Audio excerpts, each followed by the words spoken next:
numbers standing in their shade, going louder. We are all one color, standing in their way.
Oh, you make me wanna talk back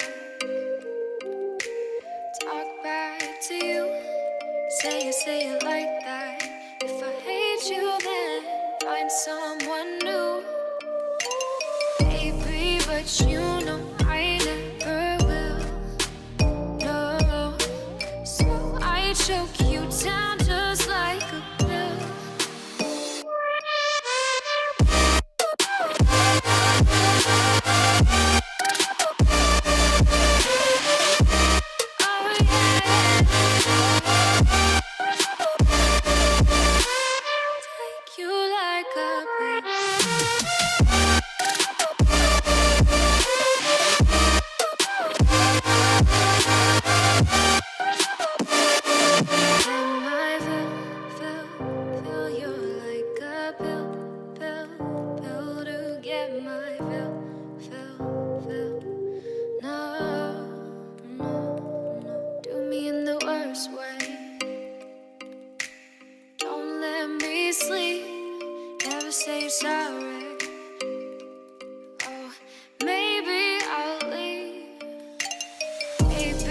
but you know I never will. No, so I choke you down just like a pill.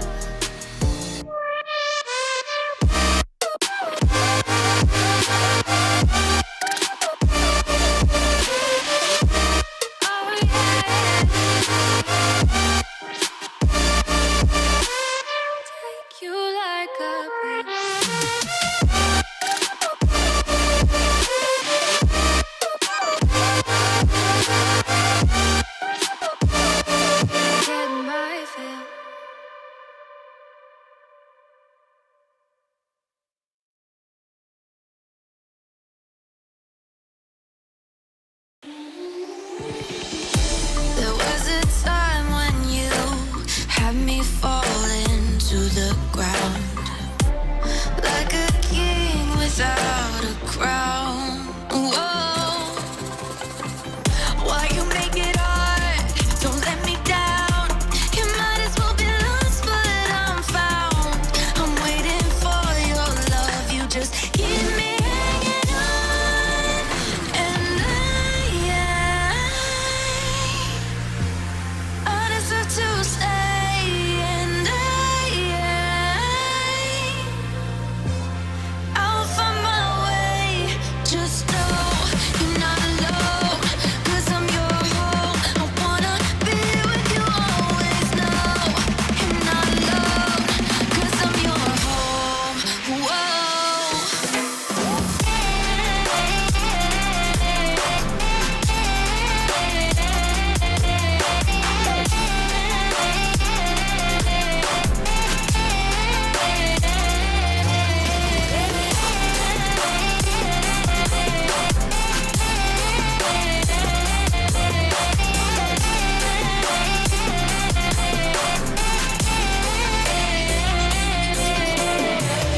In the dark we fight. You take the wrong and you make it right. Like a firefly, you're glowing at night. So don't make it hard, don't let me go. I wanna hold you tight when you're cold. I'm waiting for your love. You just keep me hanging on.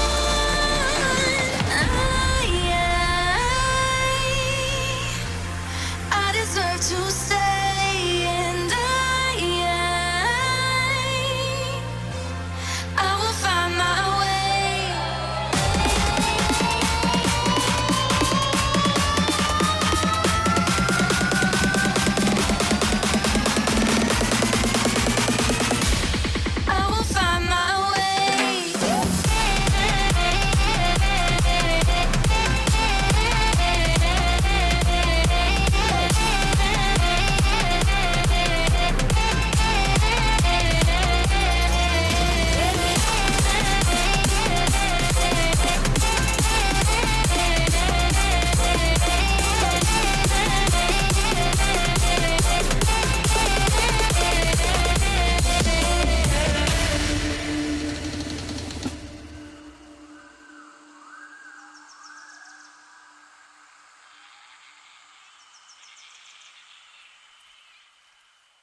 Wherever love goes, there is also misery. It's no mystery.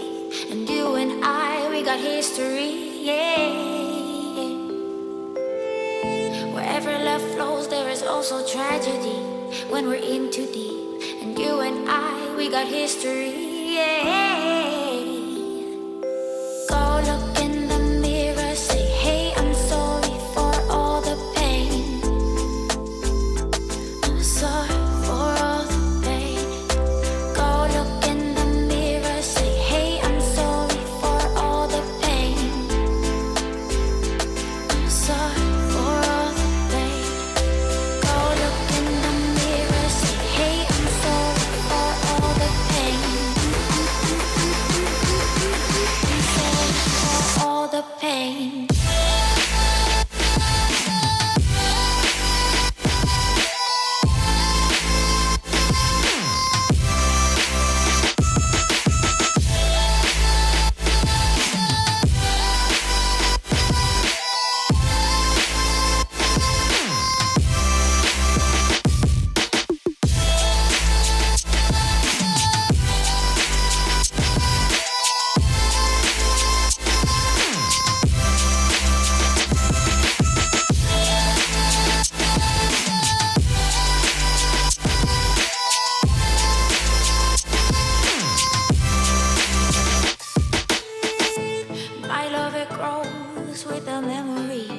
we got history, yeah.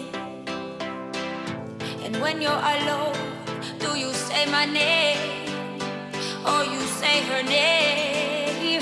Yeah. My love, it grows with the memories like a symphony. And you and I, we got history, yeah. Wherever love goes, there is also tragedy. When we're in too deep, and you and I, we got history, yeah.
Step on the land, I've got your hand, and now we're way down, fade out low. Was it your plan? Can't understand. I love the air you bring, everything. I'm in the sun, our fire is burning. You tell me to hold on tight. I wish that we could stay here forever. I wanna remember. Oh, the sight of you brings the fight in me, makes me wanna move. Fingers down your spine, looking in my eyes, feel your hands on mine. Tonight we're freer than ever. I wanna remember. Oh, we run every endeavor. I wanna remember.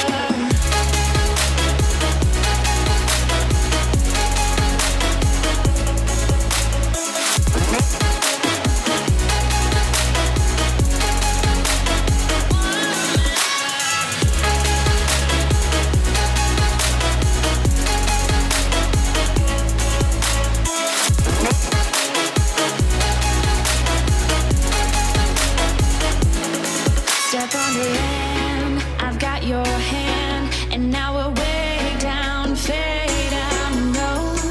Was it your plan? Can't understand. I love the air you bring, everything. I'm in the sun, our fire is burning. You tell me to hold on tight. I wish that we could stay here forever. I wanna remember. Oh, the sight of you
I'm crawling around, searching for higher ground.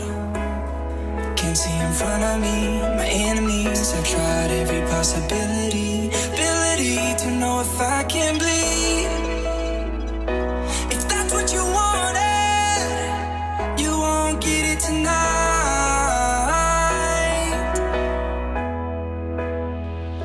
'Cause I can fly, I can fly, I can fly, yeah. I can fly.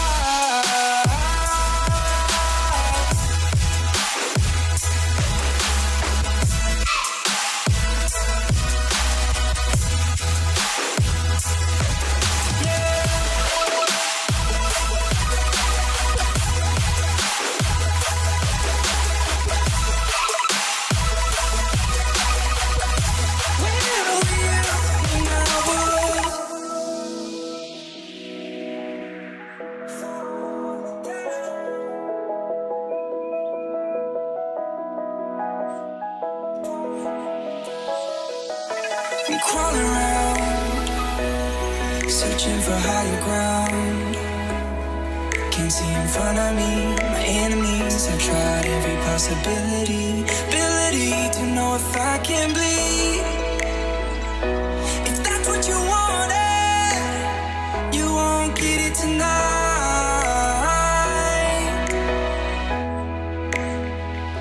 'Cause I can fly, I can fly, I can fly,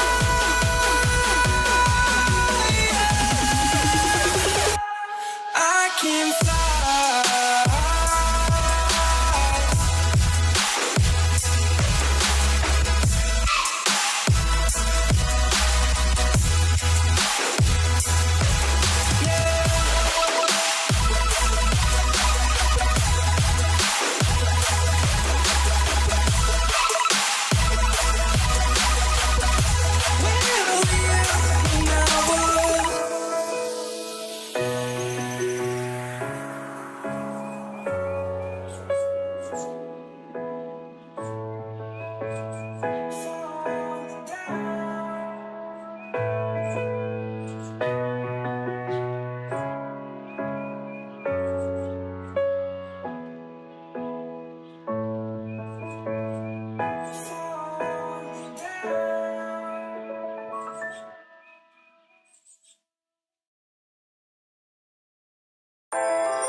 can never ever find the right words, and there's no way this is real life.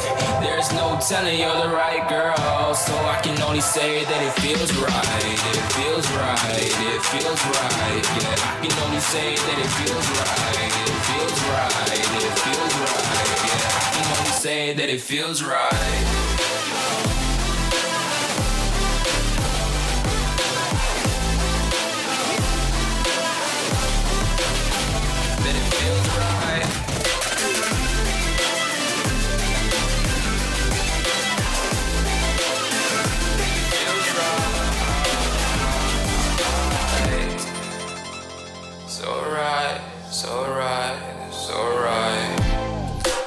Going with the gut, never had a doubt, felt like this is just a must. Put me in perspective, I'm the deepest in the cut. Everybody tuning in, but this is just for us now.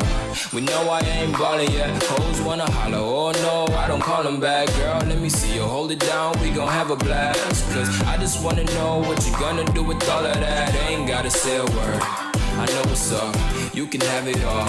Watch me whip it up, I'll admit it, you got me feeling hella love. Even when it's going down, know that we gon' live it up. Young shot caller, always been a baller. Know that you the one, I can feel it in my heart. Yeah, I won't stop charging, we go and come harder. I can see you and I, way beyond the stars, girl.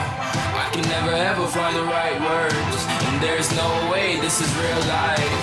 There's no telling you're the right girl, so I can only say that it feels right.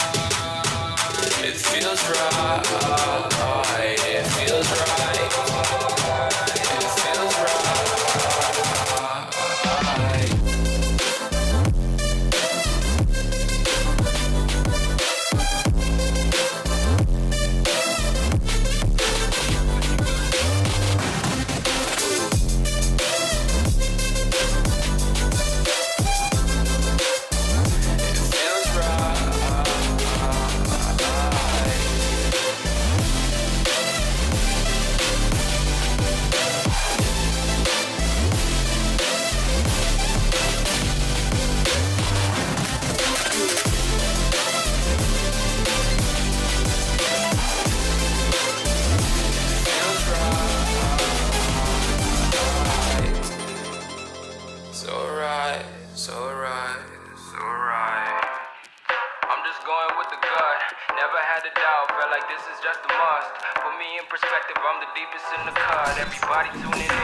Radiant's bottom tower is under attack.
When the night is over, my life is over. 'Cause I start thinking again about our time together. When the night is over, my life is over. 'Cause I start thinking again about our time together.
space, float on air, and we'll hide away.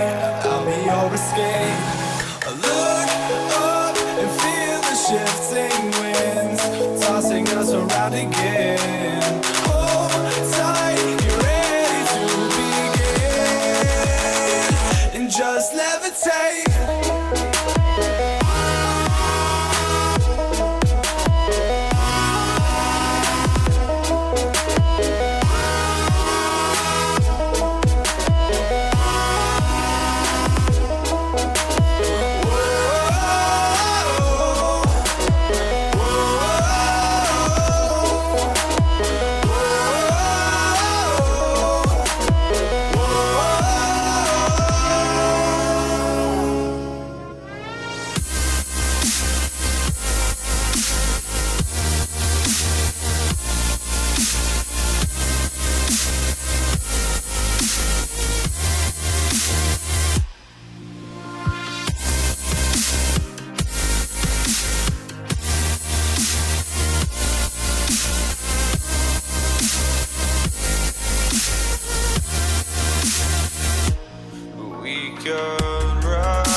Is much more difficult to execute. Yep. But on the other side, Shadow Demon Luna, also a very, very reliable combination. I mean, Shadow time and time again. Shadow Demon Luna combination is good if you make it past the laning stage, which generally isn't a big problem. Do you see Darkseer and Slaughter give them a little bit of issue there? Radiance ban. I'd say it probably depends on their last support, because Shadow Demon Luna +1 for the most part should be more than enough to deal with the Darkseer alone, but with the Slardar as well, I think they might need a little more like fighting power to deal with it. Mm-hmm. Maybe a Dazzle. I'm not sure if I'm a big fan of the Dazzle Shadow Demon combination. We did see earlier today TNC was able to win one game off of it, although that game was kind of back and forth. Yeah, that's true. Well, I mean, it's. I think it's really decent. I wouldn't say it's like the greatest, but it's pretty decent. The only problem is that since they're against the Slardar, it's hard to set up because the Slardar can always just crush. Assuming he isn't the one who gets caught. If he's caught, then I mean, he's pretty much dead. Okay, I like this combo much better. I don't know where exactly Kunkka went, especially in the face of so many kind of elusive mid laners like Quap, Ember Spirit. That X marks the spot is great, and of course, we got the Shadow Demon set up for that roaming gank. Big fan of Kunkka. 10 seconds to go. You know, you actually make a good point. I'm really surprised that Kunkka isn't more popular in this patch. I think he's actually a pretty good hero, especially since you know how strong Boat is and how low of a cooldown it is. Yeah, one thing that you kind of mentioned throughout these casts that we've been doing is that this patch is about more constant fighting, right? And Kunkka is very, very good for that, even without Bolt. Like, he's just a great ganker, great setup, and of course allows your teammate to XTP back if you just want to be constantly on the map, which is hopefully something we'll see here from XctN. 10 seconds to go. I think the Boat is really what makes him so strong in the mid game. Because normally when you see a support Kunkka build up, I think like you see a lot of different builds regarding the Torn and the Tidebringer. Some like to go for the more farming oriented Tidebringer. Mm-hmm. But honestly, without the Boat, it's just doesn't feel like it's enough. But I think that combined with Eclipse should be more than enough to pretty much kill off any or pick off any hero. Yeah. Although, I guess there's a slight chance that this is going to be a mid Kunkka. I don't know if we live in that kind of world, though. Probably not. I would say it's a very, very small chance. Yeah. Radiance pick. All right, we got the DJ Bat Rider. Okay. The dream of a mid Kunga still alive. Support Bat mid Kunga. Let's go.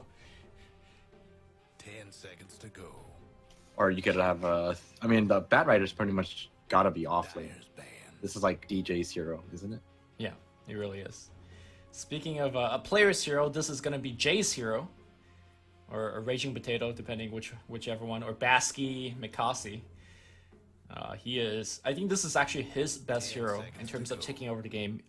He's not very flexible when it comes to the puck. He generally goes for the exact same build every single time. The Veil, Blink into a Dagon.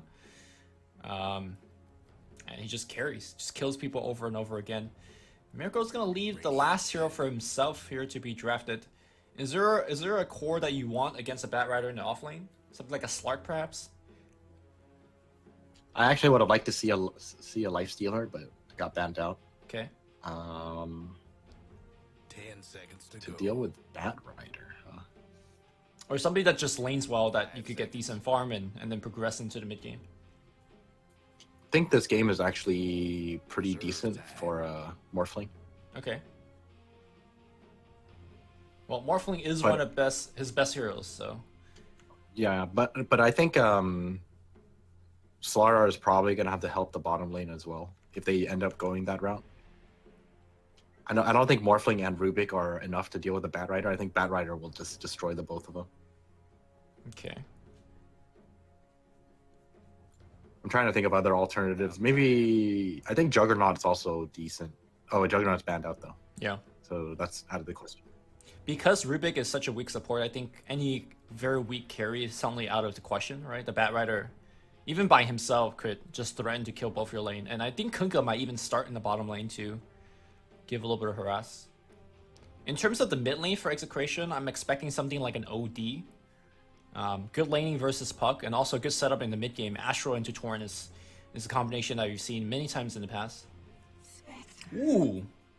So I say don't pick a weak carry. This is, as weak as she gets, right? Like in terms of laning. Bat Rider is gonna have such an easy time against the both of them. Like I think even with Slardar there, it's still pretty difficult for them to 10 deal with the Bat seconds to Rider. go. Sure. I heard players playing ultra aggressive with the Spectre. Like you just go for quick boots and dagger the Bat Rider for days. And honestly, you have Magic Stick to feel that dagger if you want to play aggressive. Still though, I just don't think, like, she's just so squishy as a hero. And we're gonna see a mid Timber here as the last pickup. Or could it be a mid Bat and a offlane Timber? That's also a possibility. Well, we'll have to wait and see. I'm really interested to see how they run the Spectre. This is not a hero that we see too often. And, even though she used to be, like, very, very popular, and people got bored of watching her, she fell off, and here she is again. So it's always entertaining to see new heroes in the patch. Yeah, the other thing about picking Spectre into this draft is that they already are showing Shadow Demon, which I'm not sure if you guys remember this interaction, but you disrupt the Spectre, Soul Catcher, and you Demonic Purge. Your two illusions that you get from Spectre will both have Desolate. 10 seconds to go. As a support, you could solo kill Spectre, like pretty much at any stage of the game once you have that Soul Catcher maxed out. So this is a risky pick nonetheless here by Miracle, but he's playing it, he has confidence. I'm actually gonna quickly check out this talent tree because this is my first time seeing Spectre in a new patch. We got a 5 armor. I actually played it. I played it, recently? and the Spectral Dagger cooldown is kind of interesting. Okay, so instead of the 400 health, yeah. I would say that the 400 health is better, but I mean obviously it's not as interesting as minus 10 second on Spectral Dagger, and the Spectral Dagger just allows you to like go in and out all over the place. It's so funny because it lasts 7 seconds as well, right? So you pretty much so have 100%. you have 100% uptime. Yeah. Okay. I could imagine one team fight where it's just like going crazy, where you did like everyone's walking on those black, what do you call that, ink, black shadow thing. Everyone slow down and the ground's all black. But it seems like her other talent trees are very boring. It's like flat stuff. Nothing too Yeah, interesting. it's all passives. Nothing too special. I guess you could be super tanky if you take like 5 armor, 6 stat, 12 strength, 400 health. Like you could become the tankiest Spectre of all time, which might be what Miracle is looking to do this game. They're asking for server change To Japan. Whole bunch of Pinoy, Singaporeans, Malaysians not playing in C. Never mind, go. All right. So Gabby is going to be playing the mid timber. DJ playing the carry. And then we got Gabby What? Loves A playing Batrider. I mean, he's a stand-in, so maybe they are adjusting for the stand-in. That's very likely. Oh, I see. Because I don't think the carry player here is there today. Okay, that makes more sense. Yeah, I mean, we already know that DJ's been playing offlane for execration.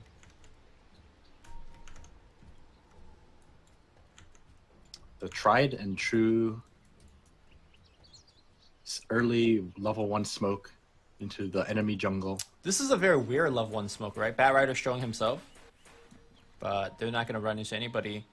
And when you pick such a weak carry like a Spectre, are you almost inviting an offensive trialing against you? I would say in this case, yes, because your supports aren't exactly the strongest either. Uh-huh. Well, I think that's what we're going to see here as Execration is leaving behind 3 heroes. Batrider now roaming back mid. No, he's going to go up top, so... It's as we expect, we're going to see, essentially, Miracle just getting absolutely wrecked. The last time I've seen him getting wrecked so hard in the lane, the team just lost, like, in 15 minutes. So, this is not a hero that could afford to have a bad early game, honestly. I think he's gonna notice. I think he should see the heroes with this ward, and he'll probably just Switch? buy a TP and TP up. Yeah, okay. Well, Rubik is making no movement. Rubik is gonna spend his time to actually do the ancient pull in the mid lane. So Miracle's on his own, man. I guess he's sacrificing himself then. Okay. There's not going to be a rotation because he can't reach the shop anymore. I'm gonna watch Ninja Boogie do this pull. It's always so sweet to see. There you go. This is OP. Yeah. I wonder why or when they're gonna start fixing that. Feels extremely game breaking.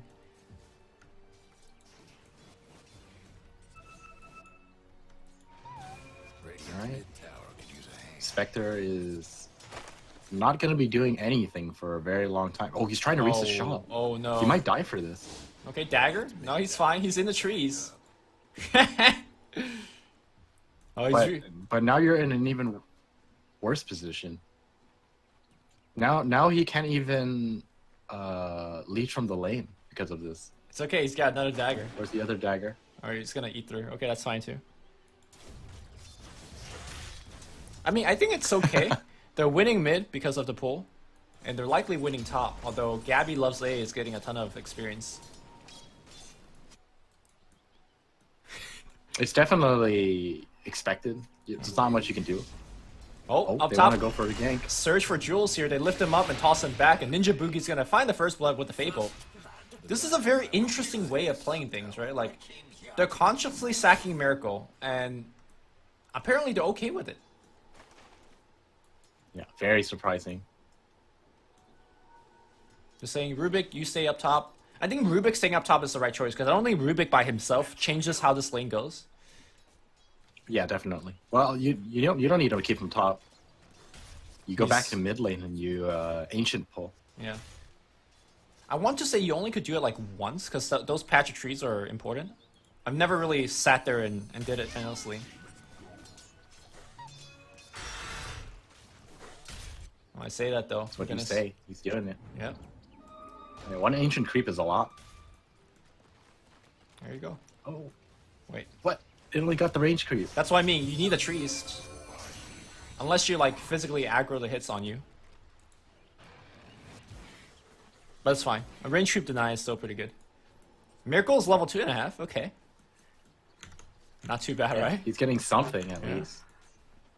I don't think he's even walked up to a creep yet. He hasn't left this side of the jungle or the trees. This ward is actually helping him stay alive, though. You can see when the supports are trying to catch him up. Yeah. And it's actually so hard to kill him. He just like daggered through the trees. What are you gonna do? And he's gone again. Yeah.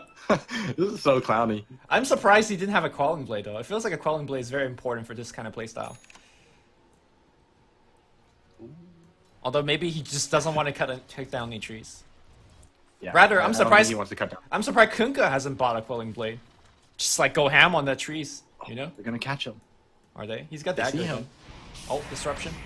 Soul catcher. Nothing's gonna happen. He already daggered, so he can walk through. Oh my goodness. Redefining how the carry role should be played. Hiding in trees. Yeah. Staying in trees, man.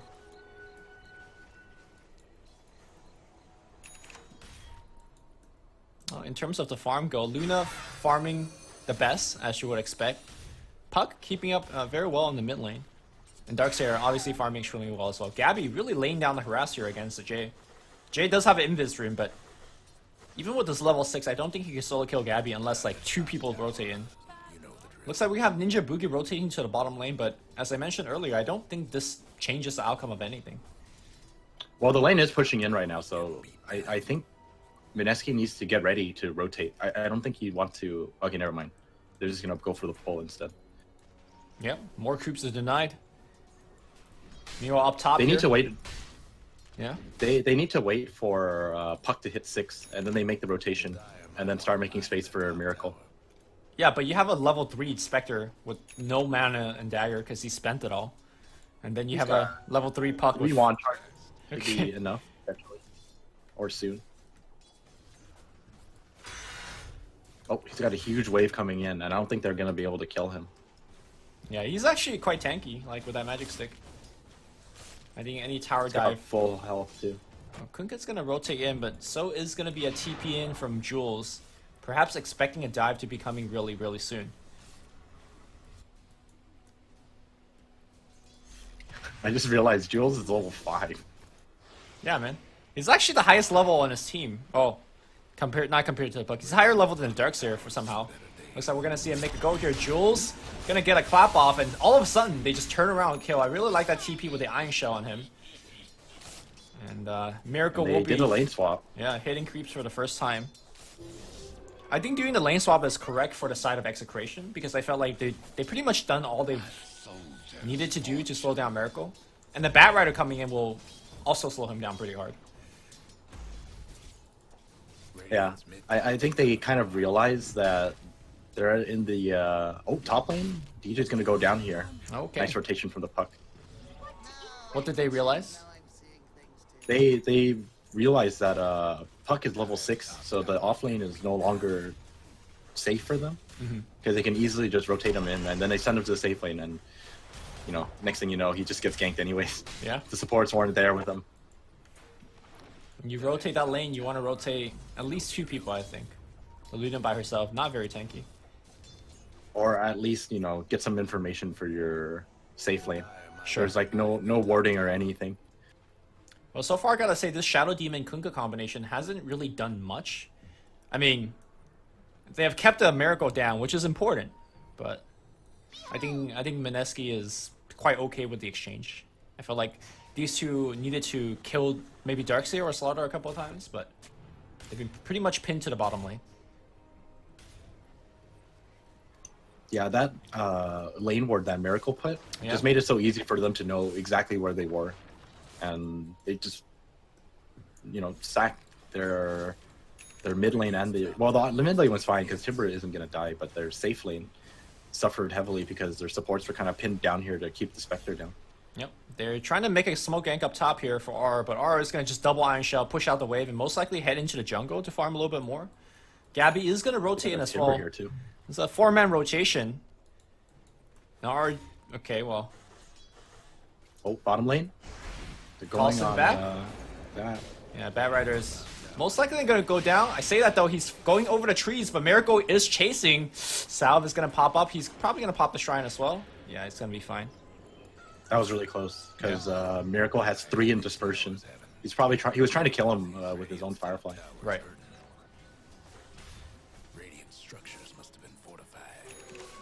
You could make the argument that if he had a point in Desolate though, he might have actually gotten the kill. He did get a couple of right clicks in. Gabby coming back in, but Invis J with the Iron Shell on top here. Ooh, that's gonna be a 2-3 man coil if he wants it. Uh-oh, coil, silence, waning rift. DJ doing a lot of work here. Torrent coming up. It will hit on the Puck here, but Puck taking a ton of damage. Does he have face? He's taking a ton. Coil's gonna get used. They stun him up as well, and now Gabby all of a sudden might be in a little bit of trouble here. Gabby might not break the coil. Yeah, he's gonna just walk off. Ninja Boogie comes in as well. They're trying to nuke him down, but he's so damn tanky. Jules looking for yet another stun. Meanwhile, on the back line here, RR has overstayed his welcome and did go down. 1-for-1 exchange. That was almost like perfect for Mineski, but unfortunately for Jay, he just didn't have enough mana for his coil. I'm surprised that RR went so deep instead of killing the Timber. Like he went for, I think, the Luna instead. Yeah, probably just a little bit of miscommunication. I think he probably assumed that the rest of his team was going to be able to kill off the Timber by themselves. Right. And it looked pretty close, but it's always the case against Timber, looking pretty close. Once again, we're going to see this Iron Shell TP bottom, but Bad Rider senses it coming. Looks like he's going to be going for the drums build. I wasn't sure if Miracle is level 6 yet too, but they might have been able to use Haunt as well. Yeah, I wasn't too sure. We don't know what his mana situation is either, so one of those things where maybe he could have haunted but no mana to come in. I mean, he's also like a Spectre haunts him without any points into Desolate. Like, actually doesn't do much, right? He's got 2 point in Dagger and 0 point in Desolate. Yeah, it's a very defensive build. That's true. He's going for Vanguard first, none of that phase boost stuff either, so this is not the Batman Spectre that we expect, the max Desolate no matter what. This is I'm gonna take you on to a 80-minute game kind of Spectre, it feels. 80-minute game. I don't think this game will go 80. The playstyle, right? Not the actual time length. Well, I talked about Jay going for Veil first, but straight up it's gonna be the Blink build. What's your thought on that? He got it pretty fast, so I think it's okay. Oh, bottom lane. Yep. Smart. Jules, Lasso. He actually might still make it. Yeah, where was the Torrent? Okay, they're gonna wait for the push him back. The fire. He pops a magic stick, and he's gonna be fine. And that's a flame break stolen. Yeah, he's okay. Did Kunkka not have Torrent, or did he miss? I didn't actually catch it in the fight. I actually am very confused about that too. I'm not sure. Yeah. I was wondering where it was too. Didn't? I think it went off at the exact same time he got Lasso. Okay. That's probably why. Mid lane here, the nuke damage is coming on. They're gonna try to burst him down. Coil has been used, but he pops the magic stick. He's gonna be fine. Tower is gonna go down. No, denied by Ninja Boogie. Nicely done, but Jules is gonna get absolutely chopped. And great blink away here by Jay. I don't know, multiple times in a row now, they just go on to the Timbersaw. And this very unusual purchase of the Magic Wand. I don't think normally Timber buys a Magic Wand, right? And it's kind of making Mineski overestimate how much damage he can output. Yeah, I probably agree with that. Normally you see a bottle come out for mid Timbersaw, yeah. But this Gabby just goes for the hood build. Yeah. Into the Bloodstone. Really, really difficult to kill off. And this is like a really, really good itemization because there's pretty much no physical damage from Mineski. Not until like 40 minutes later, like Miracle might yeah, start hitting even with the corrosive haze, there's not many people who are gonna do too much with the right clicks. I guess if you want to count in the Darkseer wall, but that's, you know, not very high damage either. Alright, they're gonna try to chase Gabby away, but Gabby with a hood, like, there's just no way. But they are gonna deny a tower. Bottom lane, they want Miracle X to start things off. Torrent Bolt, and he's gonna try to disjoint it, but unfortunately the X marks the spot. It's gonna find him. It lassoed him up as well, and there's not much you could do. Miracle's gonna pop the magic stick, gets mech'd up here. He's gonna be fine. The Surge is gonna be on top of him as well. He's running through the trees here. Gabby does not care, but nobody dies. A second X gonna come through. This time it's gonna be on top of Jules. X Torrent's gonna hit, and Jules probably gonna die for Miracle here. And day out. That was a very amusing attempt to disjoint the X combo. Yeah. I guess. He realityed into like 20 different illusions over and over again. Yeah. You know what that reminded me? One time I played support Spectre, and my first item was Shivas, right? So every team fight, I haunt, I pop Shivas, and I just reality off to everywhere. And then it's just like, that Shiva debuff, man, is on top of everyone.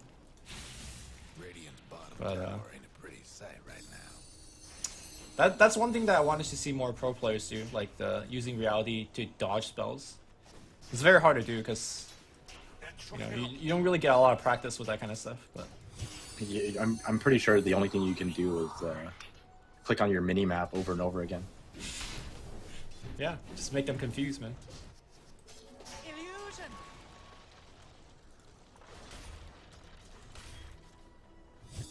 What do you think about the puck skipping Veil? It's so like 2014, I guess, the build that he's going for.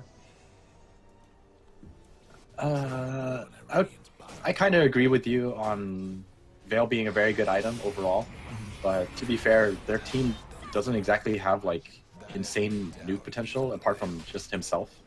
Well, here's the thing. Earlier you said they don't have a lot of Miracle losing about half his HP. We'll have to just run to his dagger, but Gabby is trying to follow. He misses the chain, and Miracle runs away. Earlier you said you said they don't have any physical damage. Now they don't have any magical damage. So what damage do they have? Magical damage. It's just not. Nicely done here by Jay. Like a crazy amount. Disjointing that torrent. But Kunkka with the bolt toss out, he's gonna be fine. Jay's out. Jules is out. RR walking very slowly. 55 looking for the X here. They pop the drums and they got vision on him. Can they actually get the X? Somehow they did. And RR is gonna be dead here.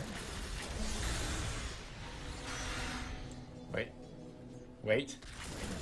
Alright, he's actually dead. Give him one vacuum. There we go. Yo, he got a range drops from it. Worth. I think a Veil would be very, very worth it if Miracle manages to finish Radiance at a decent time. Okay.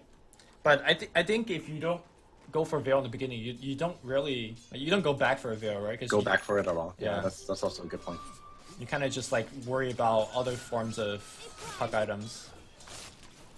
Blessings upon a loyal warrior. Maybe he's going for the Dagon build because like he needs like a very reliable way of bursting people down just to make space for Miracle to farm. Okay. So I think Dagon is probably just a little more reliable in the sense that you can actually pick off one target better than a Veil can. Sure. Someone's gonna have to do the math though. I actually don't really know how much the Veil affects your overall combo versus just having a Dagon. I say the Dagon 1 compared to the Veil might not be as good. Hold that thought here, bottom lane here. We do have that burst. That's a quick kill, and Jay is out. Although Kunkka is coming in. I guess one thing that you also want to consider this game is that he wants the Dagon. You think he's gonna like try to go into a Lincoln's or a Yule's later on down the road just to mess with the Kunkka combo? The Dire might want to mine their top tower. I think it's really hard to say, honestly. I think he's gonna have to go for a pretty snowbally build, in my opinion. Okay. That's just kind of how the game is developing at this point. It's really pretty much up to him and perhaps the Darkseer Slaughter combination to create a ton of space on the map, which they have been doing. Like Miracle, for not farming essentially for 10 minutes, he's like the 4th highest in net worth, which is pretty impressive if you ask me. Dire's mid tower could use a little help. Well, it wasn't that extreme. It wasn't 10 minutes. All right, good They 5 minutes. pretty much did the lane rotation in about like 7 minutes into the game. He rotated, so he's been farming for about 10 minutes now. Now I know Vanguard, and it looks like he's going for a very defensive build. Strange Treads and a Vanguard build. Are you surprised at all that we don't see Helm of Dominator? Because sure, it doesn't make you as tanky as a Vanguard would, but you know, you farm the jungle much better, much faster, and you get that extra creep. I think it sets them back a bit. Oh, pup. It's hard to say. Well, they want DJ. The Han's going to come through as well. Defensive Disruption is going to come out, and that was, I believe, Soul Catcher being stolen. Vacuum back in, and now the Luna Eclipse is going to do so much damage with the Chakra on top of the Miracle is in there, but I'm not sure what he wants to be. The Lasso is going to keep Jade locked down. He really wants a Kunkka, and they do get the dig on kill, but the Chakram cuts down the tree. They ping out Miracle. Miracle trying to run away. He's being slowed down by the Napalm. It looks like he will go down eventually. Maybe he could just straight up TP out, and in fact, he will do so. Meanwhile, at the back of the base here, DJ dropping very, very low, but does not die. Does he actually want to farm the wall? This is not the time to do so.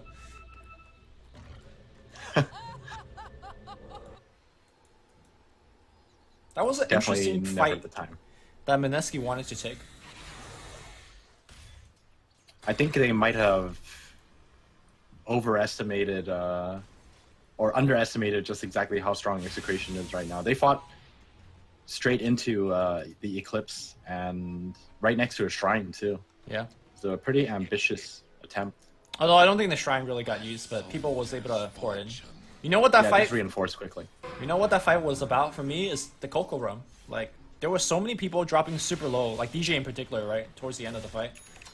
If the Coco Rum did not hit as many people as it did, I think Mineski will probably run away with that fight. Yeah, I think that's pretty fair. Because ideally for Mineski's lineup, you don't exactly want to commit into a 5-on-5 fight. You just want to pick someone off with your Puck's Dagon, and then you just run away. Right.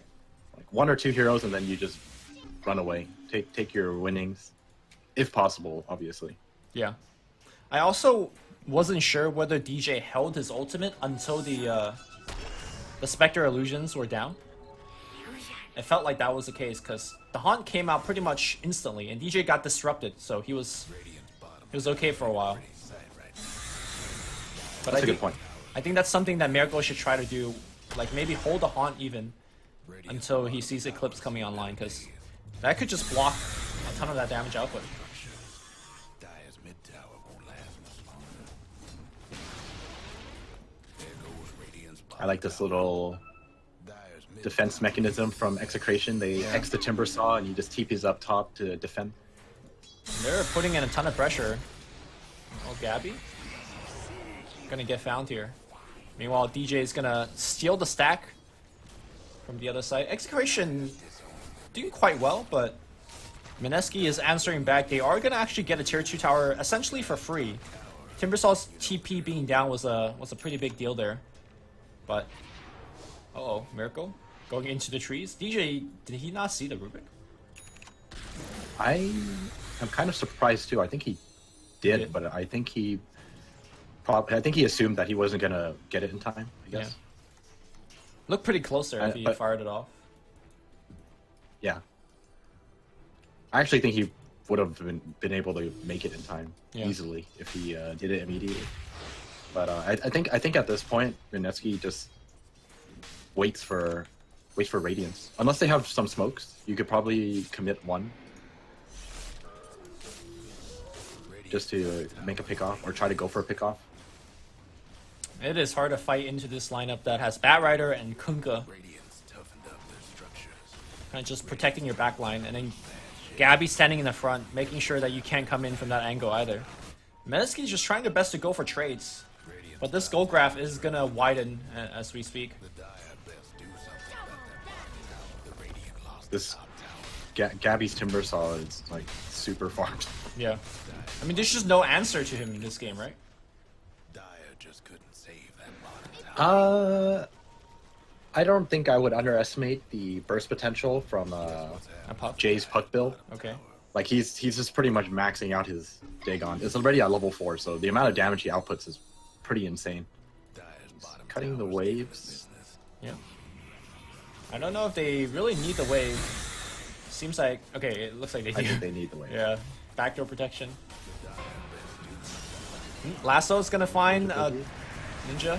And the Han's gonna come in. I'm not sure if they actually want to fight this. Coil, that's gonna be a 4. Raining Rift is gonna be falling as well. Back wall on top of that as well. But where's the damage output? Here comes the Eclipse right after the ult. Miracle dropping very low. Is gonna try to run away. They ping him out. Meanwhile, Puck's on the high ground. Puck finds Gabby and he's gonna jaunt to the low ground. He should be fine. And now the rest of the team is running off. Man, they need a Slaughter to really follow up as well. But that is as good of a combo as you could ask for. Joe's moving forward using the Iron Shell.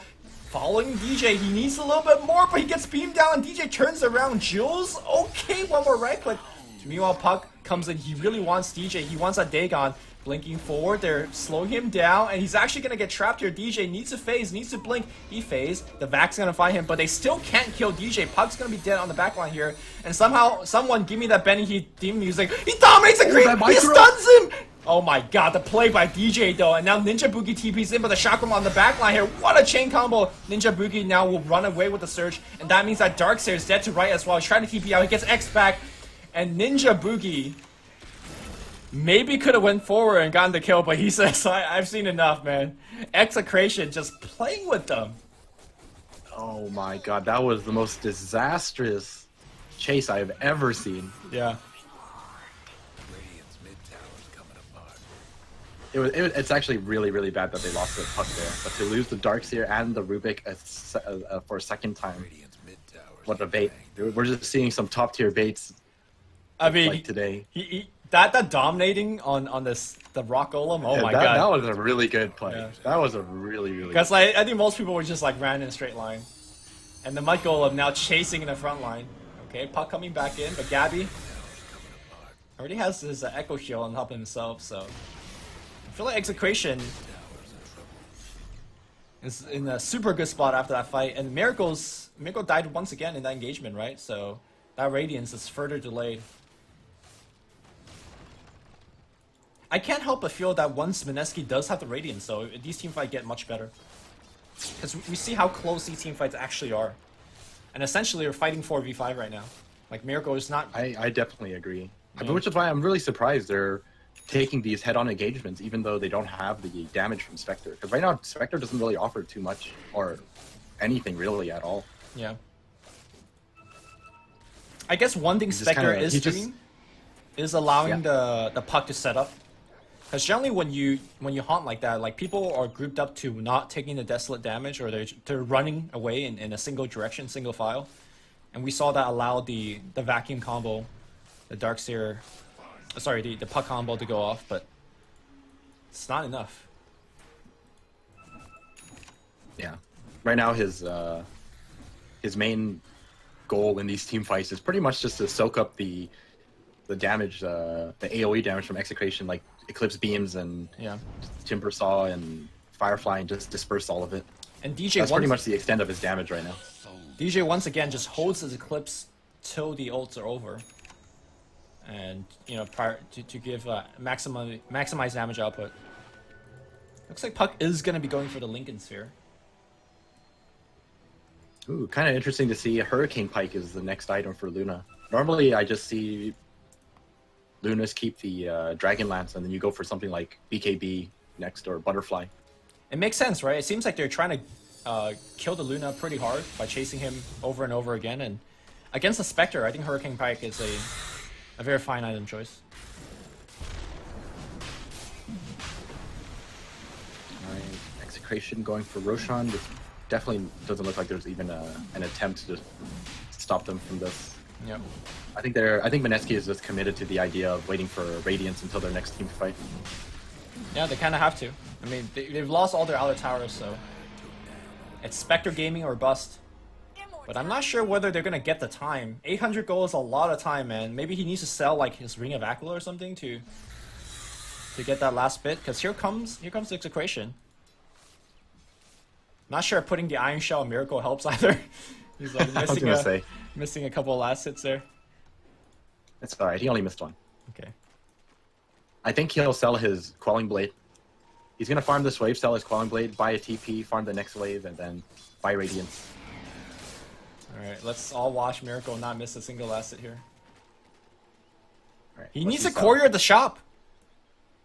No. He's gonna buy it from the Dire okay. shop. Okay, so he sold his wand, so he doesn't have enough now. But he doesn't have a TP. Oh, okay, he's gonna haunt it, obviously. haunt. Yeah. Alright. Alright, so he's got it. Here we Well, go. The wall has already is been it. deployed. Tower is taking a ton of damage. RR thinking about coming back in, but Gabby. They have the vacuum. Okay, Disruption's gonna get used a second time here. They need to do something right now. Blink, Crush. Alright, here we go. Han's gonna come through right now. Where's he going? I think he's trying to go on the back line. He finds 55, but 55's gonna pop the X, pop the mech for himself. Miracle soaking up a ton of damage. They're pinging him out. They're focusing him. Where is his team? Miracle just dies. No buyback, obviously, because he's just finished the Radiance. R is gonna get hit up by the Flame Break. He's gonna get chained down here as well. And the rest of Mineski, I didn't see where Jay was, but he definitely did not use any of his spells. Now he comes in, kills the Kunkka. He does have the Shadow Demon trapped in, but I don't think they care. They're now just gonna focus on the rest of the building. They lift up DJ, but DJ still has Aegis. So he's gonna be fine. Gabby's gonna come back in. Ninja Boogie's dropping extremely low. And okay, they finally removed the Aegis. Ninja Boogie's trying to pop the Shrine, but he's gonna be dead. And the rest of Execration could just back out for free. Which I think that's exactly what they're gonna do. That was a very, very surprising approach from Mineski. Yeah. Like you said, Miracle jumps the back line, but where's the rest of his team? They were just all completely zoned out by the Timbersaw. I'm also very That's just surprised when Jules hit his Blink Crush that Darkseer didn't follow up with a vacuum or something like that. It almost felt like Jules jumped the gun without communicating with his team, and then Miracle went in, and then everyone was on their own page. It felt like that. I'm not sure if it was like that, but I mean, to be fair though, his crush was pretty good. He got Luna and the Timbersaw. and a whole So bunch there of. wasn't really a setup that was needed. I was gonna say he got a whole bunch of the illusions as well, but Yeah, but I mean, he still ended up catching out the Timber and the Luna. It should be more than enough, especially with like Haunt revealing where everyone else is. I think they should have just made the fight as chaotic as possible. Maybe the puck could have just jumped in the back line and killed off the supports with Miracle. And Alright. they kind of just like, circle in onto them. here comes the important question: is one Rax enough? Well, they're about to make it too if they don't manage to hold this. I think if they hold this, it could be... This game could be delayed. But if they lose the second Rax, I think it's only a matter of time before Execration ends this game. Well, they gotta go now, and these glaives are preventing. Here comes the Haunt again. Okay, the bolt's gonna come through. Here comes Jules on the back line. Here comes Puck as well. They Dagon one down. There's a back wall combination. And then what? Okay, the Batrider gets lifted on the back line as well. Jules is going to die under the shotgun. The Batrider's still alive. The mech's going to come through. There's a buyback from the Slaughter. And now I think Mineski is looking to chase here. DJ's dropping very low. He does not have the Aegis anymore. The shotgun's going to cover the retreat. Miracle under the shotgun, taking a ton of damage. And he's going to go down, I believe. But no, Jill comes back in, helping out his carry. And now Gabby might have overstayed his welcome. Miracle still hangs around, threatening to dagger a little bit more. Jules taking a ton of that chakram damage. That Aghanim Scepter used so much work. They still want Gabby, but the Ray Boss is a little bit too strong. They have successfully defended. Slaughter did have to use the buyback, but a defense is a defense. And now they're giving some time for those the glyph to cool down, very importantly. And Miracle, for the first time in a long time, does not die in the defense. He will have Yasha for the next fight. Look at that EXP swing and that gold swing from one team fight. That's the situation they're in right now. If they win another team fight like that, I think Mineski definitely have what it takes to win this in the late game. But I'm not sure whether they're going to have to cool down. First of all, looks like Miracle's going to get ganked. He doesn't have a TP. He's going to get found here. He might have to spend his buyback. He doesn't actually have buyback goal either. Okay, Disruption's going to come through. Miracle looking to fight here. The bolt's going to come in his way. Miracle's still alive somehow. He's still alive, but looks like he's going to go... Okay, he finally dies. And now Gabby is still doing Gabby things. Jay's going to blink back out. I think without Miracle here, they can't hold. I think you're right, too. They're doing their best, but this Gabby raid boss, how do you stop him? He has not died this game. 10-0-8 is his score. Bloodstone up to 24. Blink Crush on the back line. They do find themselves a Kunkka. Blink Silence. Dagon perhaps? Silence Dagon. Okay, that's a kill. That helps a lot. Without the Kunkka mech, I don't think they're going to be as confident pushing in. I say that though, DJ already popped the Shadow Demon Luna combination, and Jules finds yet another clap on the back line. He wants a Shadow Demon, but Jules being slowed down. He needs a surge, and he will get the surge off. He takes a ton of damage, but the mech's going to keep him alive. And time is of essence, and they're buying a ton of it. Somehow Mineski, they are holding. Yeah, these pickoffs are very, very important to them right now. I think killing off that Kunkka is crucial too. He offers so much to these team fights, and without the Kunkka, Execration just aren't as confident to take these high ground pushes. Shadow Demon. Puck's gonna jump to the right side here, and he's gonna jump away. Looks like the Lincoln Sphere blocked the lasso, so very nicely done. This is space creation at its finest. Yep. Jay's gonna have to do this next like 15 minutes just so Miracle can farm up his items to carry. I mean, honestly, all Mineski needs is one decisive team fights, right? Which they still have not had yet. They had glimpses of very good coordination, but it's always a bit short. It looks like we're gonna see Execration grouping up again. This time, Butterfly online on DJ.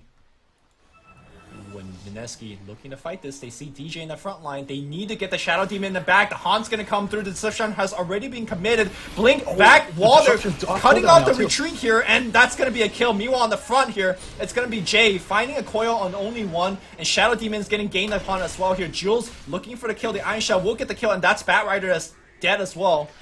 That was the decisive team fight that we're looking for. Mineski finds a big one, and all of a sudden, despite being down one full set of racks, they're now actually looking to move forward, checking out Roshan. It is going to be a slowish spawn. I don't think they're going to stay here for a minute. And Miracle will probably just go back and farm top.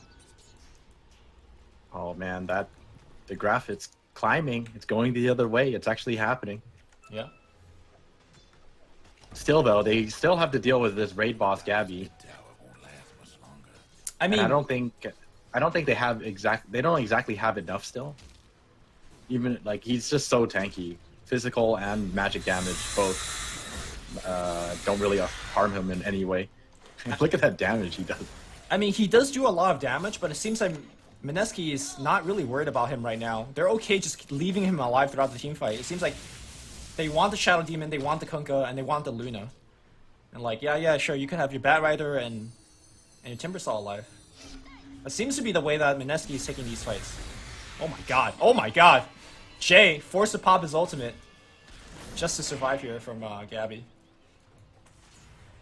It's not even that they're okay with leaving him. It's just that they have to take a team fight without focusing on him him. Okay. Yeah, because they don't have a choice. Like, there's no way you're going to win a team fight if you focus the Timbersaw first.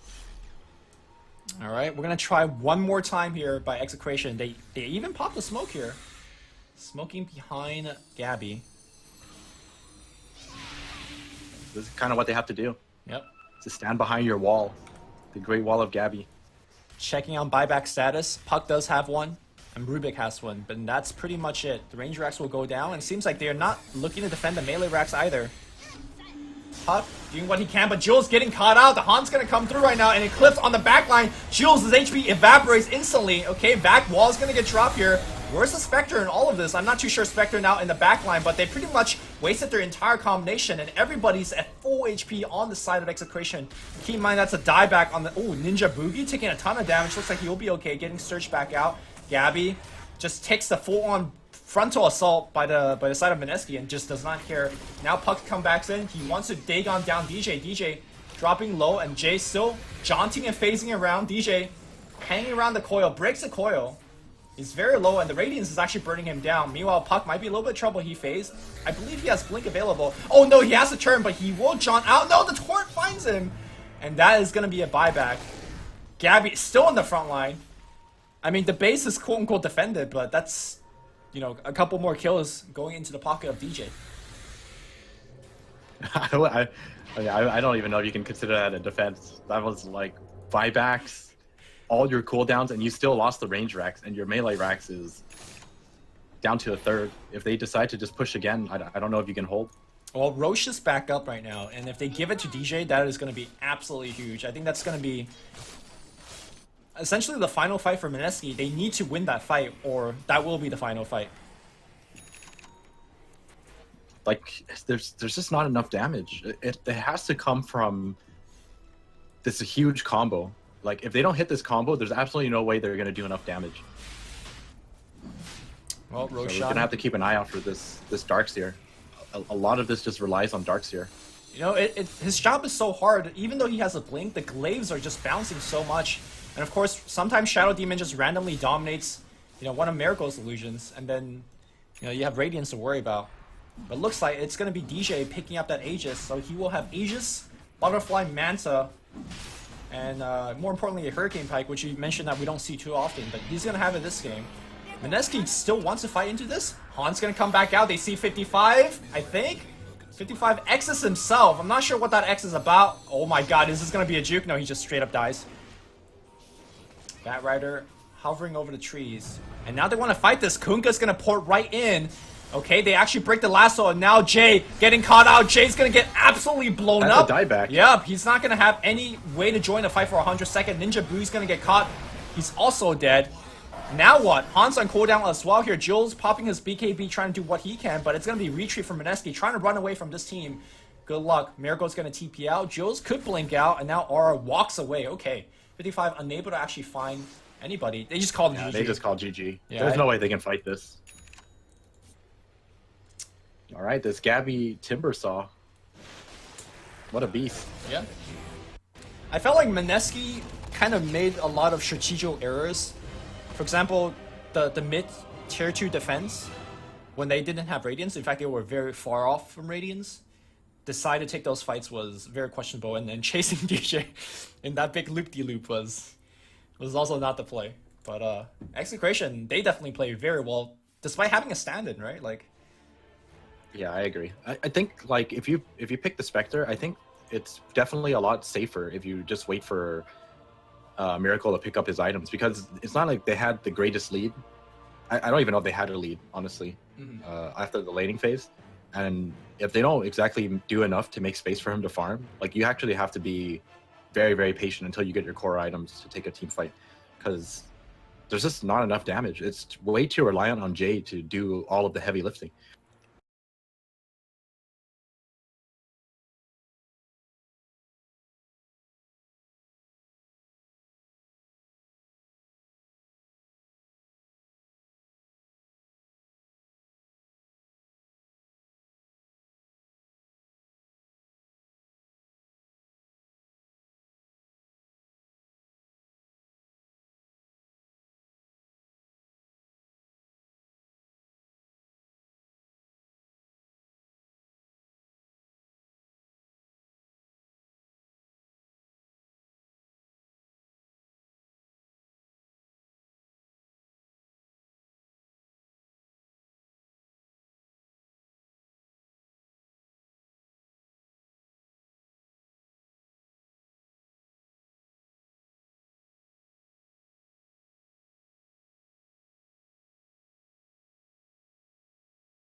bound only by frozen memories.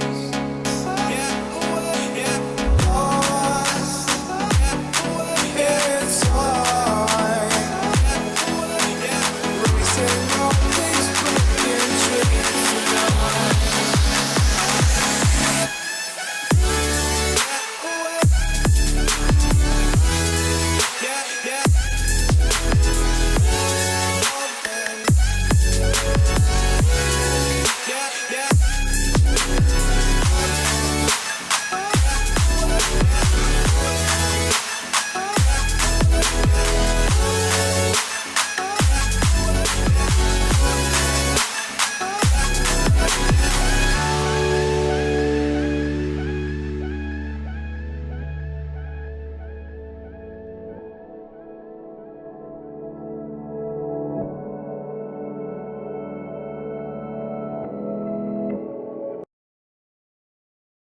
All that strong last game for them?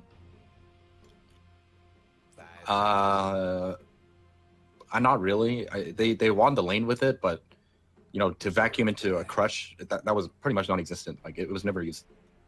It was not And I Sam feel like H that- or Tim's. Yeah, I feel like if you don't run it like that, it takes away a lot from the combination. Well, they're going to run it a little bit more traditional. We're going to see Slaughter and Lifestealer as a combination instead. I think this is a combo that Mineski ran a lot back in last year, towards the end of last year when Miracle joined the team. And it's a combo they have a lot of success with, so we'll see how well they do. And of course, the Lifestealer versus the Darkseer matchup. Although on paper, the Iron Shell should pressure the Lifestealer, but it seems like most Lifestealer players have learned how to deal with the double Iron Shell and even out CS the Darkseer in the lanes. Reserve time. I think it was actually kind of recent, right? We watched this exact matchup. I think it was Miracle playing it too, and he was playing Lifestealer against Darkseer. Although I seem to recall he did play it very close to death a lot of times, where he has like, you know, sub 200 HP and he's walking up to Iron Shell to hit it. Too. Yeah. I remember the exact moment as well. We were discussing this exact matchup, and we watched him, and he tanked 2 Ion Shells to deny a creep and dropped like 400 lane. Was not worth is what we concluded. All right. Surprisingly, no support has been selected. Rubik is still in the pool, although Rubik today have not done exceptionally well. I think he's actually lost all of his games.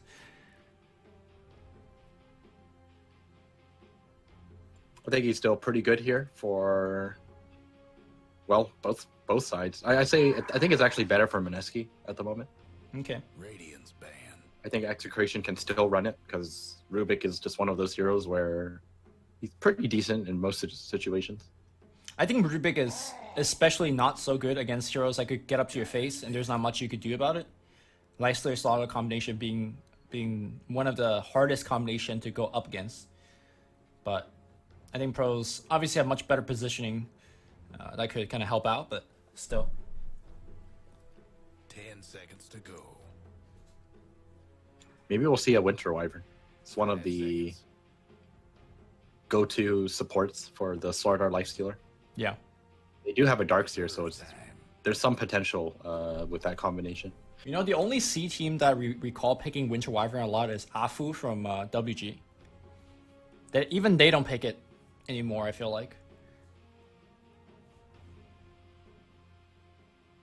There's still an Earth Spirit as well, but I don't think I've ever seen Execration run the Darkseer Earth Spirit combo. Could be wrong. I don't know. Now today there's a stand-in. I don't know if you want to. It's a very hard Try combo something plan. like that. Yeah. Although, do you think that's more on the Darkseer or more on the Earth Spirit? I think it's more on the Earth Spirit, right? Radiant's pick. No, it's more on the Darkseer. So like the Earth Spirit just kicks and it's up to you to blink vacuum on point. Yes, Okay. pretty much. Well, they're gonna have a silencer instead. I think this almost prompts a Batrider ban, 10 right? seconds to go. Oh, never mind. Batrider is... Well, I was going to say Batrider is not an option anymore, but obviously support Bat is a thing. Reserve time. Warlock. There's no... Warlock. Pick. This is super interesting. Normally, people counter pick your Warlock via silencer so that you could get the quick kill on Warlock during the global silence before the rock comes out. Yeah. I was gonna say, like, picking a warlock into a silencer is real kind of dangerous. Yeah, asking for trouble. Although I think because you have such a strong initiation duel, the warlock gets to stay relatively far behind, wait out the global, and then rock. Although by that time the teamfight might be over, so it's still very dangerous. Yeah, depending on who they pick off, the fight could just be over in an instant. Yeah. Oh! Alright, we kind of forgot about this, but how good is Fatal Bond versus Meeple? Not that great, I want to say. I think Fatal Bonds like destroys him completely. You think so? But well, the issue is there's a lot of other targets that is probably gonna bounce to, Okay. and Meepo can probably just wait it out before he can probably just jump the warlock himself even. True. And I think this pick makes a silencer pick like I think much better, because I think Meeple's best friend is actually silencer. Like a lot of times Meeple jumps in, he kills one, and then he dies. But silencer now circumvenes all of that, and Mineski is gonna have a big problem. The reason I don't think Fatal Bond is that good against the Meeple is that if you look at the rest of Mineski's team, they are mostly dealing physical damage, or sorry, single target damage, right? So if they're gonna kill a Meeple, they're gonna just kill one Meeple, regardless of whether he's bonded or not. With that said, though, the bond is gonna bounce a lot of damage to like the other heroes, like Darkseer, Silencer, Luna. I think as long as Execration play around the global silence, Warlock shouldn't be too much of an issue. They just have to be really careful about that. And I think their last hero should be another type of initiator. I don't think you should rely on a Darkseer to jump in and vacuum people. For Execration, okay. Yeah, but it's only it's a support role, so I can't really think of anything. Right I mean, now. Earth Spirit is the best one, right? Earth Spirit, too. Take it Well, now. Earth Spirit is banned down. Yeah. Reserve time. Earth shaker. All right, Dyer's another Meepo Well, with the quote, counter. yeah, with the addition of Earthshaker on the pool, suddenly that Fatal Bond becomes excellent, right, against Meepo. I'm like starting to feel like Mineski is greatly underestimating the silencer pick. I think so too. Depending when the silencer presses his button, like you could just get wrecked in a team fight without doing anything. Reserve time. Ooh, that is a support initiator. Did you have this in mind? It used to be the combo, right? I did not have this in mind. Yeah. But it's very good against the. Shaker, very good against Warlock. I don't know if it's great against Shaker and Warlock, but it's great against the Slardar jump in. Yeah. Like if someone gets targeted, you can potentially snowball people to save them from it. The reason I think And it's then good. then you drop global. The reason I think it's good against Warlock and Shaker is that you can initiate on them as a support and like kind of mess up that combination, set up your global as well. But yeah, I really like this pick. And correct me if I'm wrong, Tusk could pick up all of the Meeples individually, right? And you just get the train going in. 10 seconds. Well, let's see how this plays out. On paper, it sounds pretty damn good. But 5 seconds. all of a sudden, you roll the entire Meeple combo in, and then they get Echo Slammed, and you're just like, well, I guess that doesn't work. I mean, you have global for that, so it's okay. I'm really happy. At the same time, the Mineski supports are really, really greedy. Earthshaker and Warlock, I don't know about this. I think they're greedy for different things. Like Warlock just mostly wants level, right? Shaker mostly want gold. So in terms of how they split the stuff, I think it should be okay. I think it's more like Warlock needs the EXP, mostly. That's what I said. Earthshaker needs both. He needs both, Oh, okay. not just gold. Fair enough, fair enough. Do you have a Spectre icon on your screen? I still do for whatever reason. No, mine's just fine. Okay.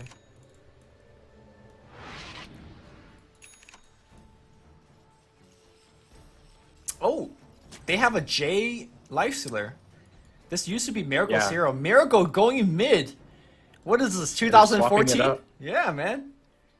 I mean, I feel like Miracle always swaps between carry and mid lane. for almost every team that he's been a part of.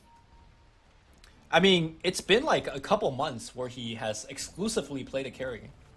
Although obviously the 1 and 2 here in this team also kind of do swap, but I thought they were done with that. I thought we're gonna just see Miracle stick to the safe lane, but I'm gonna see him back mid. Is this some mid-set adjustment? 30 Maybe. seconds to showtime. No, talking to Scant, who was the Mineski coach during the Boston Major, he says a lot of it just comes down to the two cores' preference on the heroes. Preference and heroes, right? Yeah, and honestly, both of these players have such a wide hero pool that if they want to play J mid and Miracle safe lane, they definitely can play that combination fine as well. It's more of like, hey, I can feel the Shadow Fiend game. This is me. So And here we Miracle go. goes mid. Well, a lot of this hinges on the global silence. That's how I feel about this draft. Yeah. I think that everything is going to be fairly even, like laning wise and all that kind of stuff. But once the mid game comes in and the team fights start up, I think a lot of it just really depends on how this global silence is going to be used. Also, I want to mention, this is 55 playing the Meepo. He played Kunkka last game as a support. So, not only is Mineski, Oh, changing it up. yeah, everybody's you're changing right. it up. So who's actually playing the support here? Gabby obviously playing the bottom lane. No, Gabby's playing Tusk. No. Gabby loves A, sorry. Kind of read his lane. Gabby, the Gabby player, playing yeah, Solid. playing Tusk. Okay. That's quite a extreme change. It's not like carry to mid lane. This is mid lane to support. I mean, the other day, did you see Black Pay Pudge support? That's also... Yeah, but I think he only switches for that one hero. Yeah. Just that one hero. Punch. Maybe this is Gabby's one switch, The one hero. Right. I'm gonna say that Jay is not having a good time, at least top right lane. Tusk, one more hit. Okay. Oh my god, one hit away. DJ DJ's completely trapped though. now. DJ's stuck in there. But RR. Oh, dude. That Trident. That extra range. That's some Monkey King BS right there. Fissure coming off cooldown. Gabby needs to juke this, but... Okay! Gabby, I see you! Okay, but... Okay. Alright, he's dead. He's still dead. That looked pretty sick. And then he realized, oh, I'm still stuck in here. DJ not level 2 yet. No beams available. Oh, Mineski's off to a great start. Yeah. And the mid lane... That was a really good block by Jules. The Fissure block? Yeah, I didn't see the beginning of it, but... Oh, Gabby immediately goes to bottom lane. Ninja Boogie in a little bit of trouble here. Iron Shell. And this is the lane that I kind of expected a little bit more. Now, here comes the open wound. I don't think he'll die here. Oh, wait. Yo, these creeps coming in to give a little bit of harass, but not going to be enough.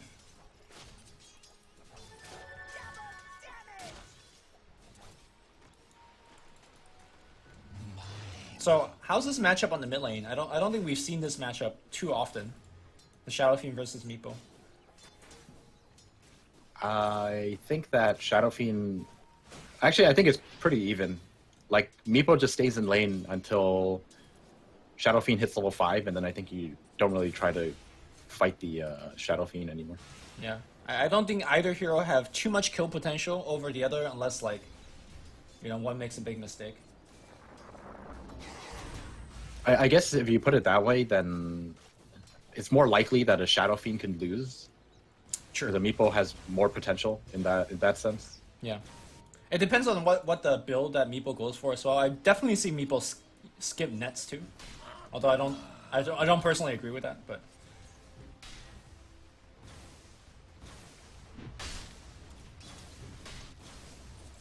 Well, R is just having a time of his life up here, just CSing away. It's actually like getting every one of them under a tower. That's pretty impressive stuff. Catching back up. That's why you buy Quelling Blade. Yeah. Well, the stand-in is having the highest CS in the whole game. That's good to see. But just drop some iron shells and creeps, and it's pretty easy. Yeah, he's having an easy time down here because it's a lifestealer and a warlock. What are you gonna do to a Darkseer? He just surges and that's the end of your attempt. Yep.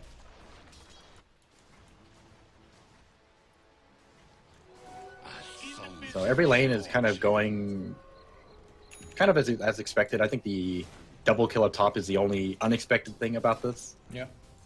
But I kind of expect every lane to just be somewhat passive.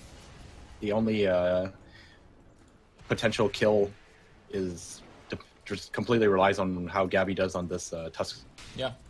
I think actually Mineski needs to pay a little bit more attention to RR up top, because once the mid game rolls around, like when you have Warlock and Earthshaker as your support, they don't have too much roaming potential. So I think Slaughter is really on charge of keeping the Meepo shut down. And if you can shut down RR now, then I think Meepo in a bit is going to have a much better time. Oh. Gabby was getting a last word on him, so he didn't really feel like he was losing HP, because he wasn't. So this Invis Iron Shell was doing a little bit of work.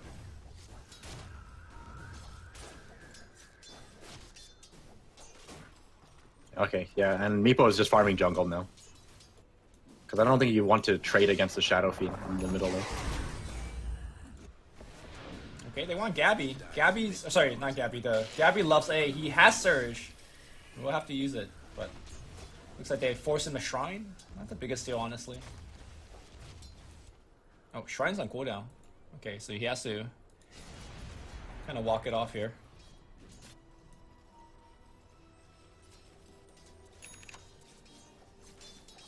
Kind of interesting to see that Miracle is playing so...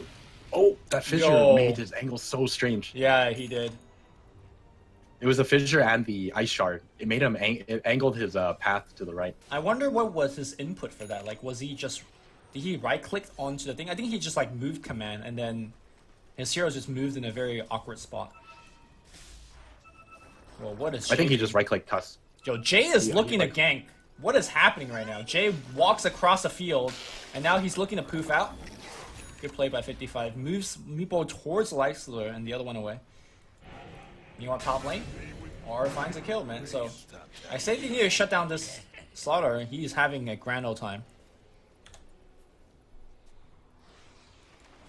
I mean, the bigger issue, too, is that Meepo isn't exactly... bottom. Ninja Boogie getting chased down. He does have the Iron Shell on him, but he's also being healed up. And now Shadow Fiend's going to pour it in. Gabby's somewhat trapped in there, but he has Surge, so he's going to run away. Meanwhile, Jay on the back line looking to open win him up. Surge is pretty high level, though. Gabby so... recognizing this. Surge is back up. Yeah, he's fine.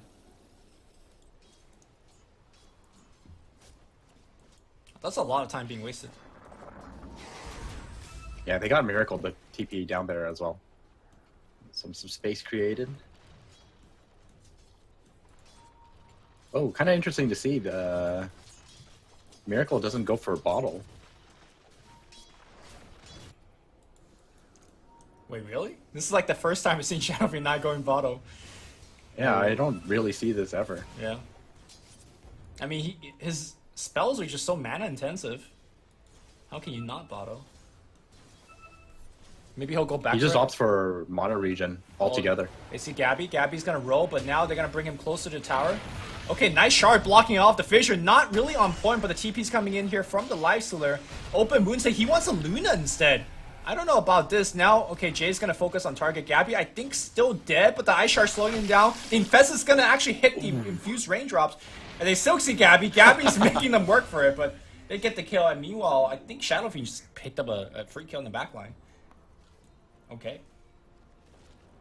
These ice shards are pretty damn funny. Like, you can see how well he understands this hero. Yeah.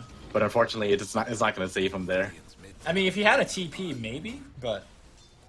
Yeah, there was a fissure lined up for him. He was dead. Yeah. And smoke coming out of Execration. Gabby is down here. Trying to find Ninja Boogie. Ninja Boogie is almost level 6. Yeah. Well, he's gonna get 6 from this room, right? Yeah. Oh, he'll die here, but... Oh, TP out. Wait. He's up. Wait! Got him. So that's another smoke used from Execration to no success. And R finds another kill on DJ. Yep. I guess they just walked up to them and killed him. Oh. I'm not too sure. It's kind of hard to tell because they do have a lane ward. So maybe a smoke was used. Yeah. R is in bottom lane now. He's playing Looks super like that's gonna aggressive. be the end of the push. Yeah. But, I mean, they got DJ coming in here now too, though. I mean, Ninja Boogie's got rock. Like, I don't know if you want to fight into this. A Shadow Fiend TP could be very dangerous. Speaking of Shadow Fiend, looks like he's just ferrying out clarities. Forget the bottle. Going for that Dragon Lance. Radiant's bottom tower. I guess Ring of Aquila and the raindrops is more than enough for Mono Region. Yeah. Like, you can't raise as aggressively when it comes to farm. Here comes the 3-man rock. Fatal Bond's gonna be up there as well. Nice chain stun against the Darkseer. Darkseer dead. Nice fissure. Gets one, clips the other. DJ's on the run, but I think that's all they're gonna get here. Or, oh god. He's gonna get healed back up. He'll be okay. Yeah, it's like you said. Warlock being level 6, fighting into the rock wasn't exactly the plan they had in mind. Yeah. Very good coordination by Mineski there too. It was a rock, immediate crush, and immediate TP from the Shaker. Alright. That was a very nicely placed fissure as well. Yeah. Stunning both of them. Miracle definitely checking the runes like he has a bottle. He's been very active on the map. And he will run into He's 55. got a Requiem and an Invis. Is he going to find the Meepo? No, Meepo's hiding. I mean, Miracle guesses like where he should be. He's Right? going to run into DJ. He could easily double raise and kill him. Oh, he just walks the other way. Wait. Did he notice that the creep's getting... He didn't notice. I think I would consider that very, very lucky for DJ. Yeah, and he dodges the smoke gank as well. The smoke gank just runs up top. Meanwhile, the rest of Execration is looking to pressure bottom. 55 has already a meeple there, so the rest will come. And that's going to be a tower. Dire's top tower. You know the drill. Radiant's bottom tower. Looks like 2 tier 1s for Mineski, trading just 1 tier 1 bottom lane. Got one last top tower. So do you favor any one team over the other? I mean, the score is 7-1. Goal graph is 3,000 minutes. Mineski are in a really good spot. Okay. Because with the way the game's progressing right now, they're gonna have, the necessary tools to deal with this global silence. Like, look at RR. He's got his Blink Dagger already. Yeah. This is 12-minute off-lane blink. Like, this is actually insane. And they're gonna finish Roshan as well. Yeah. So they can easily take more objectives with it. But it looks like Execration, they have a different plan in mind. They're gonna stop them. Yeah, this was spotted out. Here comes the surge. Nice ice shard. The global's going to be on top, but where's the follow-up? There you go. They're going to focus on the Shadow Fiend. The rest of the team being isolated out. Fissure keeping him alive a little bit longer. Here comes the Eclipse from DJ, but they want to fight him. I think DJ might overstay his welcome. Rock not up for 15 more seconds. Ice shard traps 2 more hero as well, but Jay's in there. He's looking to fight more. Shadow Fiend buys back. A nice armlet toggle by Jay, but it looks like he will not be able to armlet toggle this one. And that was a buyback. Looks like one of the Lynx killed one, and now R. Oh my god, the Fatal on the Centaur killed him. Yeah. They're going for more. He's trying to catch out the Meepo. He does have that Blink. No mana for the Crush, though. But that was a buyback on Shadow Fiend. I think overall that was pretty good. And if you guys are wondering why Gabby is playing Tusk, I think in that engagement we saw why. Like, 2 Ice Shard back to back was absolutely game winning. The first one in particular. Right, they go back. If they get this Roshan, it was perfectly Okay for them? for the buyback. Okay. Well, they have to get it, and is the rest of the team coming back in? Looks like they're going to just give it up here. And that was cutting it close for Execration because Ninja Boogie's ult was almost cooling down. And if they had ult there, I think that fight would have been much harder. Ice Shard coming I think again. if they had ult there. Yo, if you're going to steal this? Oh my god, he almost got Ooh, it. that was so close. Yeah, and he's going to die here. But good try, I think. Especially for a support role to make that play. I think if they had Warlock ulti, that fight would have been completely lost for Execration. Yeah. The only reason why they even attempted that is because they knew it was down.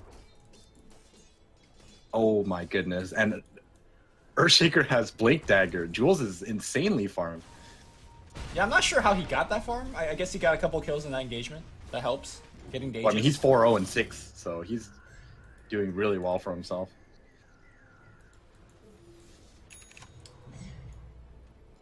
And this is looking scary for Execration now. Now, There's no global as well. Oh, it's up in 10 seconds though. Are you like? Can you just say, look, we have a meepo. We're gonna ride the coattails of a meepo and just win? Because we've definitely seen games being turned around single-handedly by meepos in the past. While that's true, I don't think this is the game for it. Okay. There's just so much AoE. It's like it's so difficult to position yourself for a team fight as a meepo here. Yeah. The global has to do a lot in the next couple of team fights. Yeah, they basically need to get everything done within the global, because if they don't, then you know you're looking at a blink echo, chaotic offering, even a potential like blink crush from Slargar. It's just a lot to deal with as a meepo here. Mineski could have actually just pushed for the tier 2, but they don't want to give anything up. In fact, they're looking to defend the tower. And recognizing that Execration will all back off. 55 ports to the mid lane, and looks like he is working towards that blink dagger. 2 Dragon Lance would be his variation. And Ninja Boogie picks up a smoke. I actually was really wondering where the smokes are going to be coming from. They have blink on the Earthshaker and on the Slardar. They should definitely be utilizing smokes now to take objectives. Pretty sure that Jules has stayed outside of vision range this whole time. And he's still hiding his blink.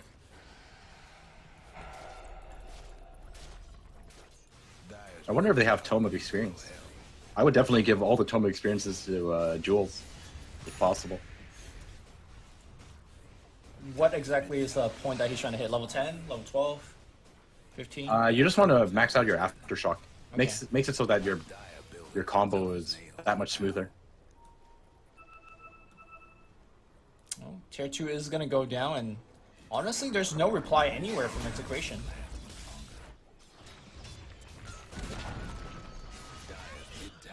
Jules TP's up top. That fissure almost accidentally hit someone that was TPing in the trees. Alright, Execration does have the number advantage, at least for now. Shaker showing up top. But immediate smoke here by Mineski. RR with the Lifestealer inside of him. They see with their ward. They ping out the Darkseer. But ward will get chopped down. DJ on the right side. Is he going to break the smoke? Well, they see Miracle walking down middle lane, so they have to be aware that something is up. Yeah. Ooh, Miracle is actually just going straight for a BKB. You know, for the fact that he didn't have bottle, I don't think we ever commented on him like not having like enough mana to do so. Seems to be very good at keeping himself filled up. I guess he's just okay with being supplied by two arcane. Yeah. What do you think about the BKB first item, kind of, with Shadow Fiend? Personally, I'm not too big of a fan, but I guess he feels that it's necessary to win the team fights like really, really cleanly that are about to come up, because he can just BKB off the global, and then by doing so, you know, having the Requiem with for the start of the fight is just going to be really big. And like you said, Execration, if they're winning team fights, they have to do it during the global. And Shadow Fiend being able to ult is going to cut off a lot of that damage. Oh, Mineski have to be careful here. Yeah, they dodge a bullet. You definitely don't want to take an engagement without their Shadow Fiend. Miracle wanted to wait for his BKB before trying anything, not to mention his TP is still on cooldown. Yep. Spin actively fairing himself those clarity though. That's what I like to see. And Aegis runs out.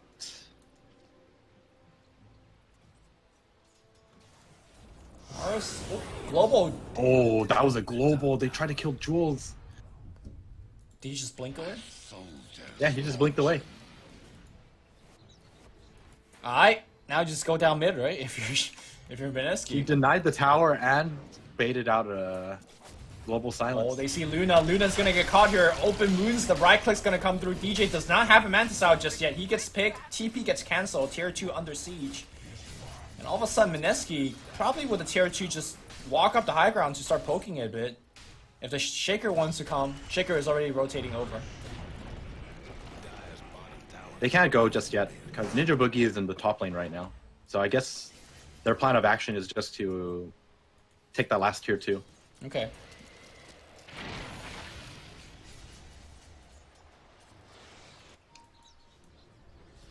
Where is... Okay, yeah. So Shadow Fiend TP's up top. They're going to start pushing up this lane. I wonder if it's actually worth it for Mineski to just pick up a dagger here. Or not a dagger, gem as well. I think they could actually like suffocate or choke out Execration's farm completely. Yeah, especially put on somebody base. like Jules, right? He's with the blink and the fissure, he's gonna be somewhat difficult to catch. Let's see, what is Ninja Boogie working on? He's gonna be getting Glimmer Cape, okay. Good defensive item. And it looks like Marigold's gonna get the last tower essentially for free here.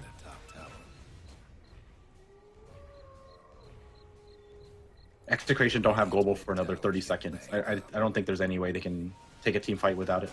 Yep. And Meeple's not the least net worth hero anymore. Shadow Fiend has climbed ahead.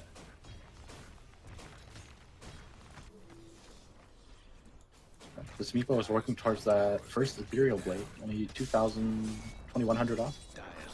Now, have you felt the impact of the Meepo at all this game? No, not at all. Yeah. I mean, they just can't fight. It's not enough.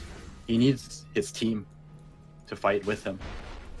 I mean, normally, like, Meepo that doesn't look to team fight, he still is the highest CS in the game, or highest farmer in the game, and he's still, like, solo picking off people. And I feel like 55 have not achieved either of that. Yeah, Mineski is just doing a good job, you know, sticking together. They know as a team, they're very, very strong.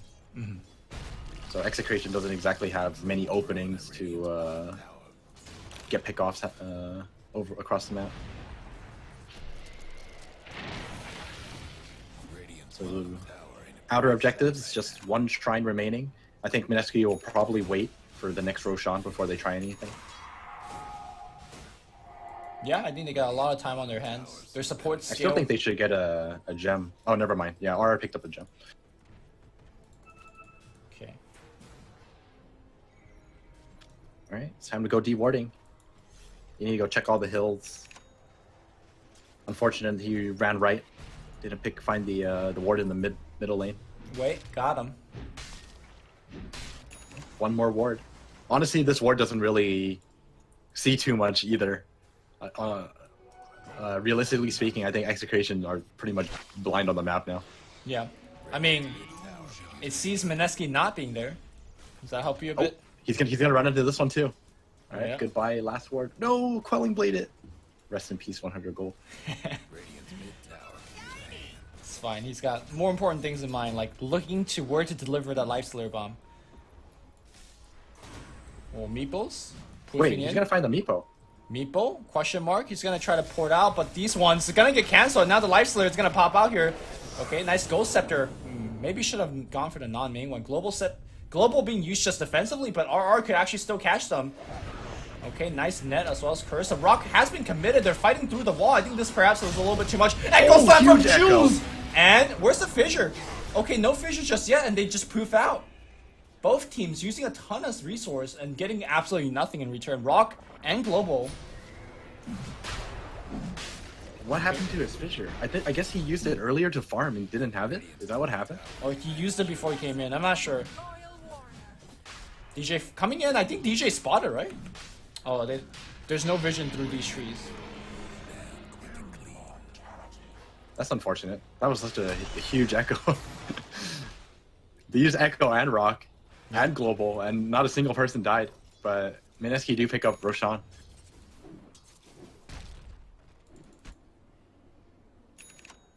Well, Shadow Fiend's kind of halfway done with his butterfly, so that's pretty decent.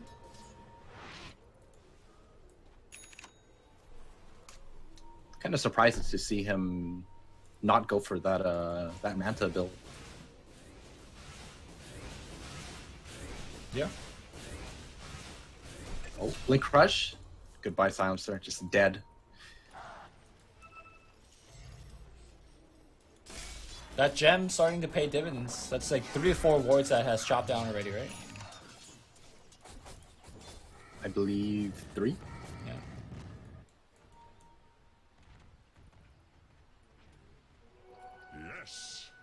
Looks like Warlock's going to be going for Aether Lens. I don't think I've actually seen an Aether Lens build, but I can definitely appreciate the idea. You know, strangely, I've seen March go for this build when he plays carry Warlock. He goes Midas, Refresher, Ags, and then he goes back for an Aether Lens.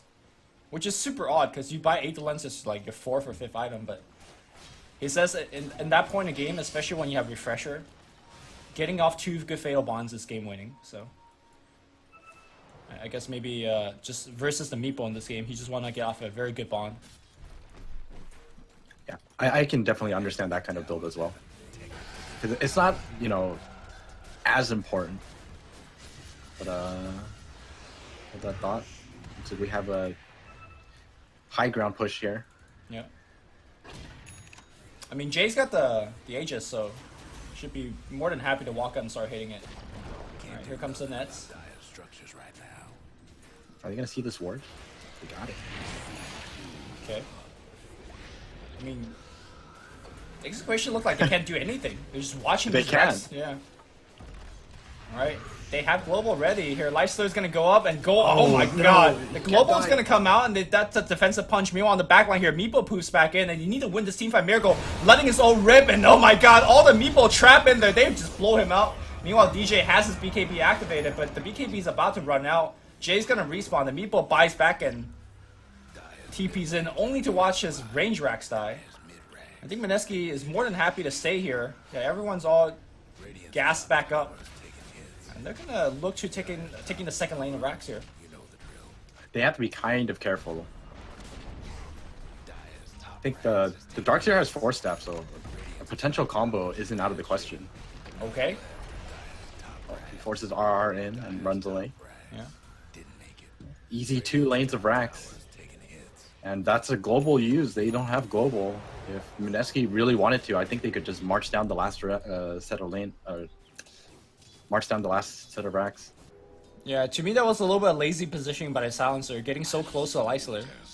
He essentially used global just to save himself, which I don't know if his team wanted to initiate then, but they kind of were forced into initiating.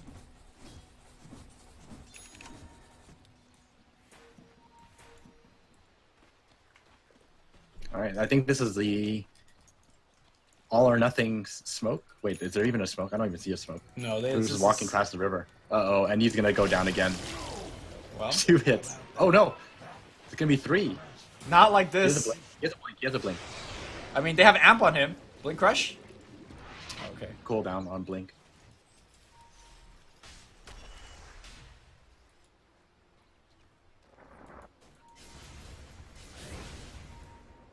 Yeah, and they're just slowly pushing out this bottom lane. Alright, someone needs to come and hit these creeps. Warlock is not enough. He's doing it so slowly. Yeah, why is Shadowfree not doing it? Maybe he's trying to get farm to Warlock? Warlock has a mech. I don't think so. Warlock's He already also- got his mech. He's not really close to anything. Yeah. Everyone's just cutting the lane or thinking about cutting the lane. Oh man, all these wards gone. This gem paying off. Checking on Dire Vision. They have no vision. Yeah, no vision. Again, everything's gone. Blessings upon a loyal warrior. Radiant Well. scans for a wraparound. There won't be any. And they could just Alright, they're walk up. smoked up. This might be it.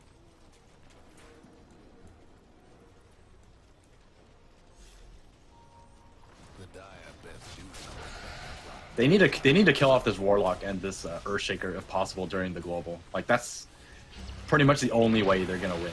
And Earthshaker already has Lotus Orb, so that's pretty much out of the question. Alright, they Oh, punch and him Warlock up. has Greaves. Okay. Warlock has Greaves as well, so that's out of the question as well. I mean, they still could Meepo poof with global, but no, it's gonna be initiation the other way. That's a Darkseer dead immediately. DJ?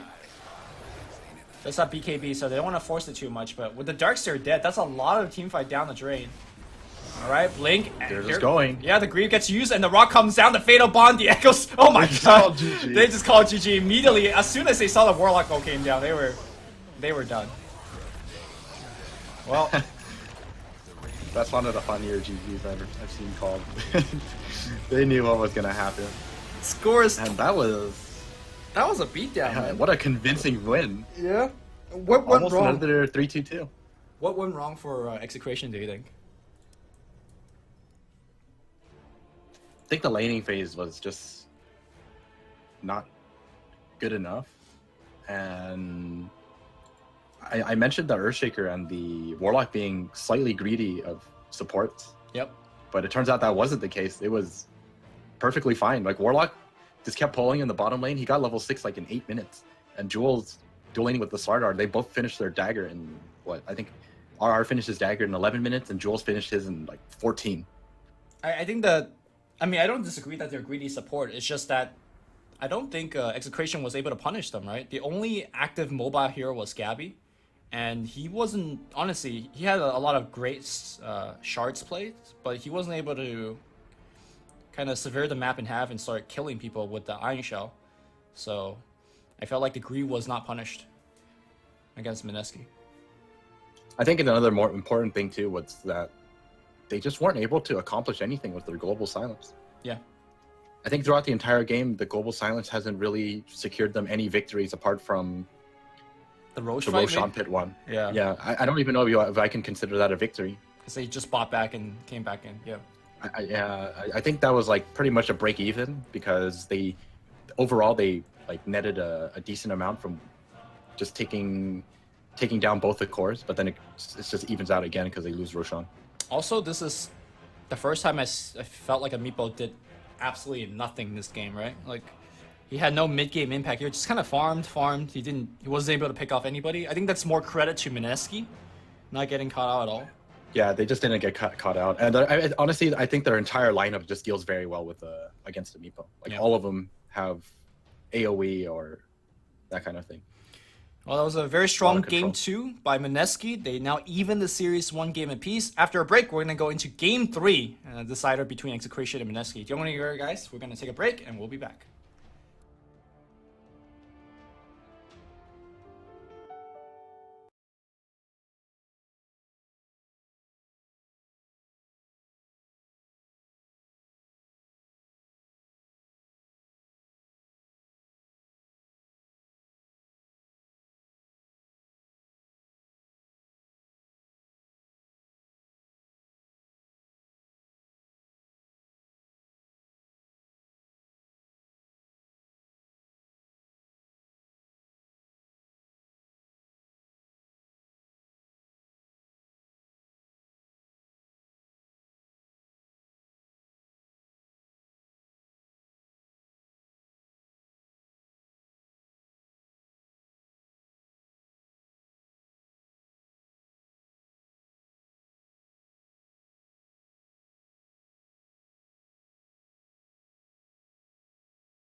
bound only by frozen memories.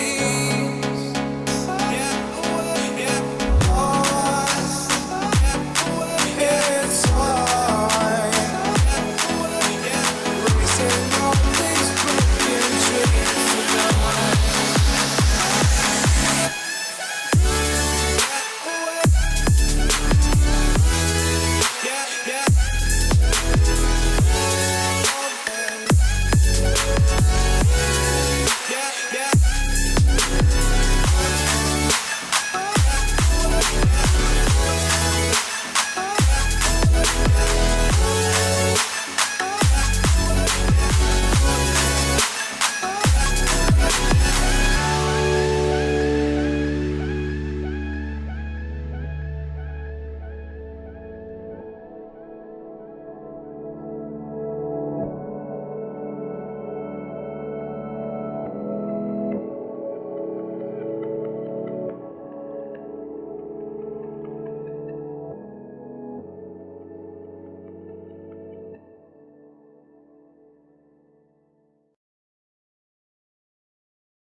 Hello, ladies and gentlemen. Welcome back to the DAC qualifier. This is Mineski taking on XctN Game 3. We are tied 1 game apiece.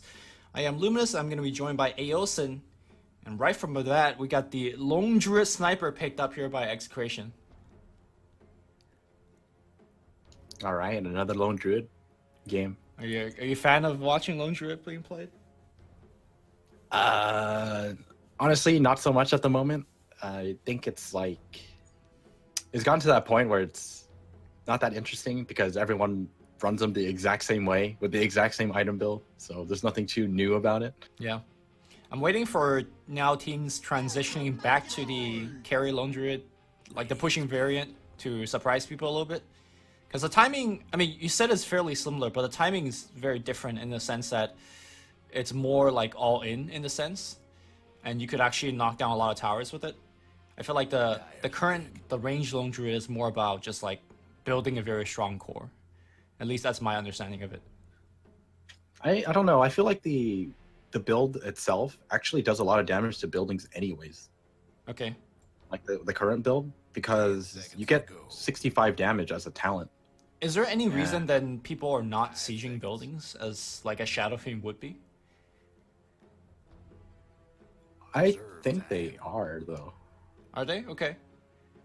I mean, you're putting it in the sense where it's like they group up 5-man and they just shove towers down nonstop kind of strategy, right? I mean, it's obviously it's not as extreme. You know, if you're talking strictly just like pure tower damage, obviously Lone Druid's build isn't the greatest for it.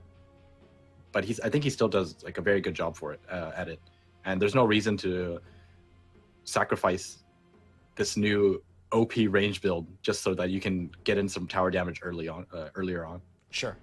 Meanwhile, Mineski's gonna reply back with Ogre, Magi, and Weaver. Last time I've seen these heroes, I believe it was Miracle playing a carry Weaver, and I think Jules is a big fan of playing Ogre. I don't know how he like farms on this hero. Like last game, how remember he just like came out of nowhere with a Blink Dagger. I don't know, 15 minutes in. He does that on Ogre as well. He's a big proponent of getting Guardian Greaves on Ogre Magi. And he gets that item pretty frequently in the mid game. But instead, we're going to see XctN go back for the Darkseer one more time. Getting farm on Ogre, huh? Yeah. That's very impressive. Farm so slowly.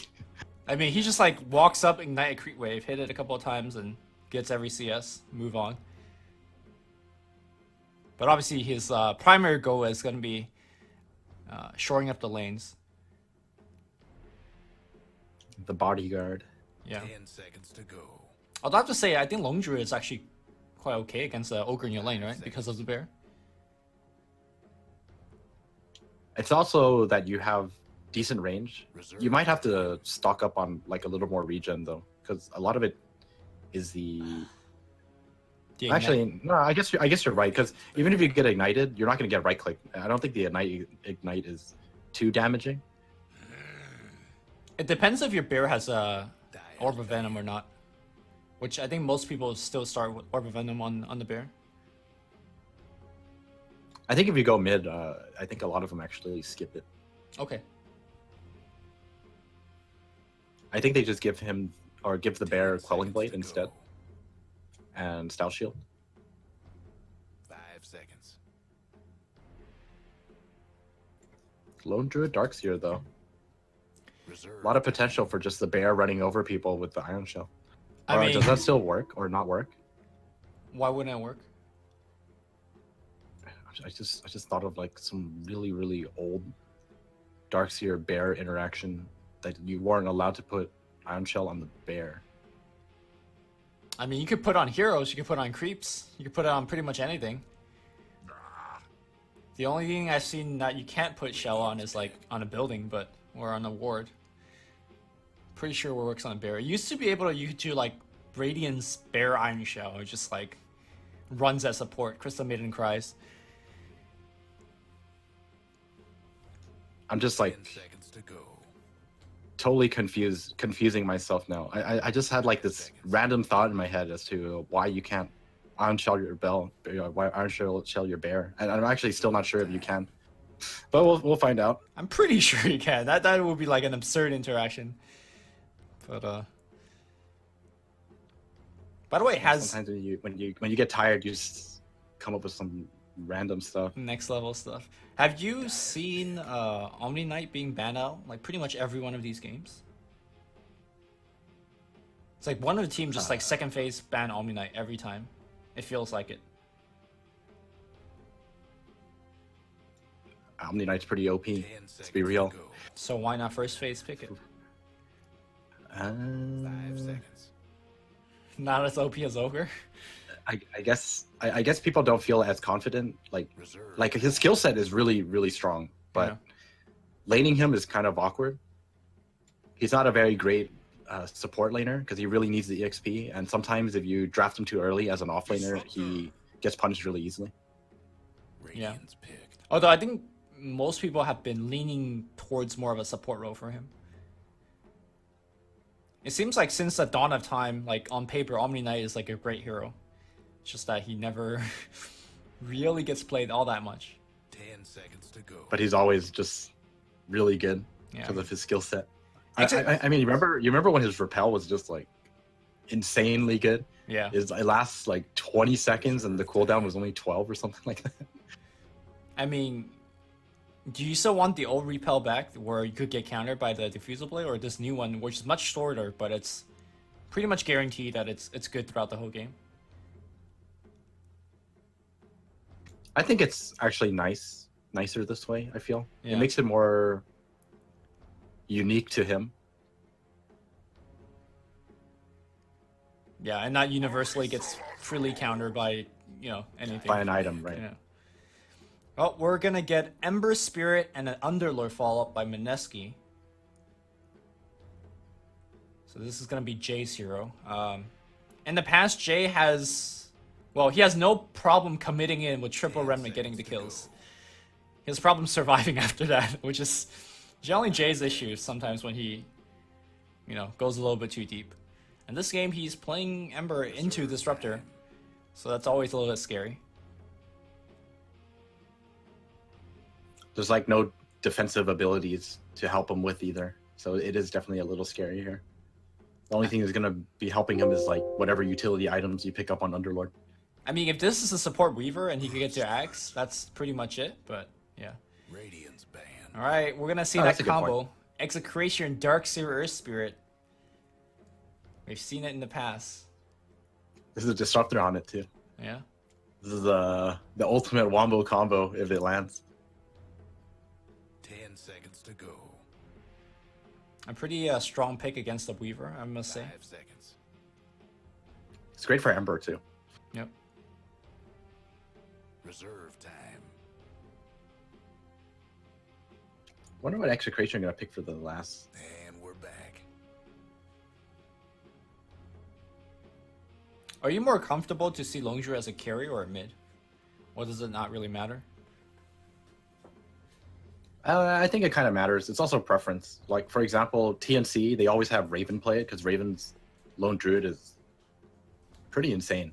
Mhm. I think 10 seconds. I've never seen him play a lone druid game without getting 5 seconds. Dragonlance Mjolnir by like before 20 minutes. Like he gets it every time before 20 minutes. Well, Mineski seems to agree with you that Longzhu is going to be the carry role. They take out the OD here. I mean, there's still a lot of heroes that have favorable matchup against Ember. Like Shadow Fiend is, I think, pretty free for Execution to 10 pick up seconds to go. if they want. I think Queen of Pain here is actually not 5 bad either. seconds. So yeah, I always get somewhat scared when there's like Queen pick, especially against Ember. Like I feel like Ember, if he gets a good chain on you, you might just die. You have a very good team to set 10 you up in seconds to the go. team fights for a co-op. Okay. Well, we'll see if Execution picks it up. The other thing that Ember could do is use his Sleight of Fist to dodge Shadow Strikes, although early on your cooldown was not exactly the best on the Sleight of Fist. It also means that you have to invest a point in Flight of Fist. The teams or players are going for more of the 1-1-3 build now, right?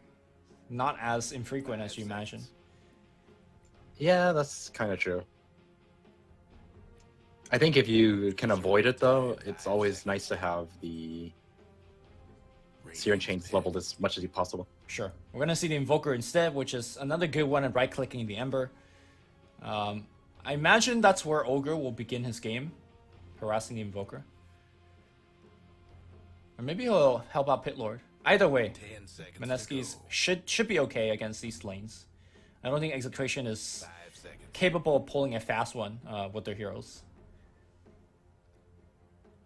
Reserve time. Might be. Ooh, Crystal Maiden. Yeah, I mean, I was gonna say they need if the ogre is gonna be hovering between the mid lane and helping out the underlord, then you need a hero that can actually deal with the Ion Shell, because I don't think Weaver is gonna do too well against Ion Shell. yeah. And Crystal Maiden just makes it that much easier for him. Yeah, Crystal Maiden traditionally a very good in-lane counter versus the Darkseer. You have two essentially nuke slash disables. The first one forces him to surge, the second one keeps them locked down. And then, in theory, that's how you get the kill, but that Frostbite needs to be ticked up, a little bit before that's even possible. Well, Weaver's gonna have to fight him 1v1 for a little bit. I think Crystal Maiden will definitely want to start with the jungle, get the level 2 as fast as possible. Yep. Otherwise, you're not gonna have the mana to deal with him, because Frostbite is gonna cost way too much. Well, I think Miracle has more than enough practice stealing 1v whatever. The first game of the day he 1v3, hidden treats for 5 minutes. All right, carry on. Was still okay. To be fair, he has a much better hero to deal with something like that. Yeah. And I saw him walking towards the top lane. Maybe he's gonna be in the off lane. Going offensive. Maybe. 2 TPs committed for these early wards. Oh, DJ is playing Invoker. Oh, okay. What is Gabby playing? Gabby The bear. carry lone druid, and then we have 55 playing support. All right. What is happening? Today's been an odd day. The absence of Nando has caused us to do a lot of swapperoo. 30 seconds to showtime. I mean, I always thought DJs was one of those like all-around all-star players. Reminds me of Kuroki a lot, like how Kuroki actually was traditionally a core player, before he moved to support. But sometimes when you're good, you could do everything.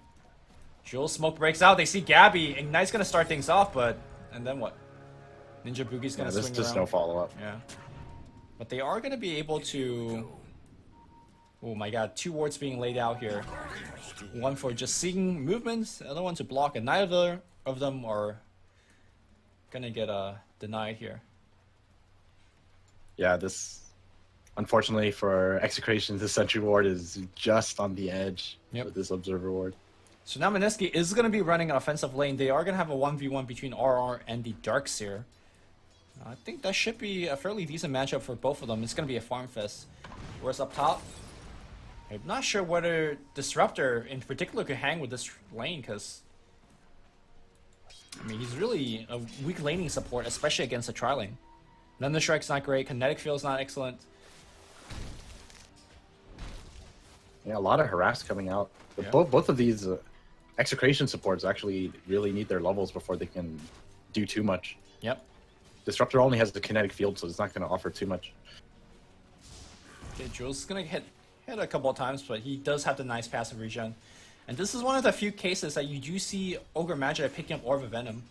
Normally win lanes is the more preferred thing, because you're moving between lanes so frequently to shore up your lanes, but if you know you're gonna stay here just to win the lane, that Orb of Venom, especially in combination with the Weaver and Crystal Maiden, is gonna be quite good.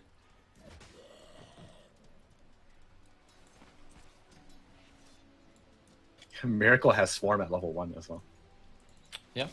It doesn't actually need to use it, but I actually think it's better than Shikushi by far if you're in a 3v3 setup. Sure. If you Jules. cap someone out, I think it's a kill.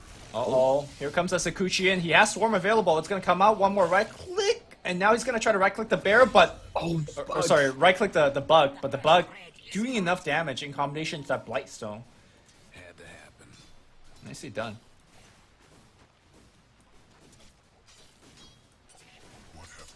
Let's see, mid lane. I don't think I've ever seen Ember Spirit pick up Iron Talon. Me neither. I guess he feels like he actually really needs it against this matchup. Just to help him see us that much better. RR on the bottom side taking a full Iron Shell to the face. Here comes Gabby as well. It looks like he's gonna just give up a kill here. That's it. Wow. I'm surprised he didn't turn around earlier to drop a Pit of Malice. I think he only just turned level 4 though. Oh, I see. That's As the unfortunate. creep went down, yeah, he turned level 4. Oh, 55 rotating behind the Ember Spirit up in the mid lane. He is tanking a pretty decent creep wave. But now he gives up and perhaps wants to kill R a second time. If R goes down for a second time, his TP is also going to be on cooldown.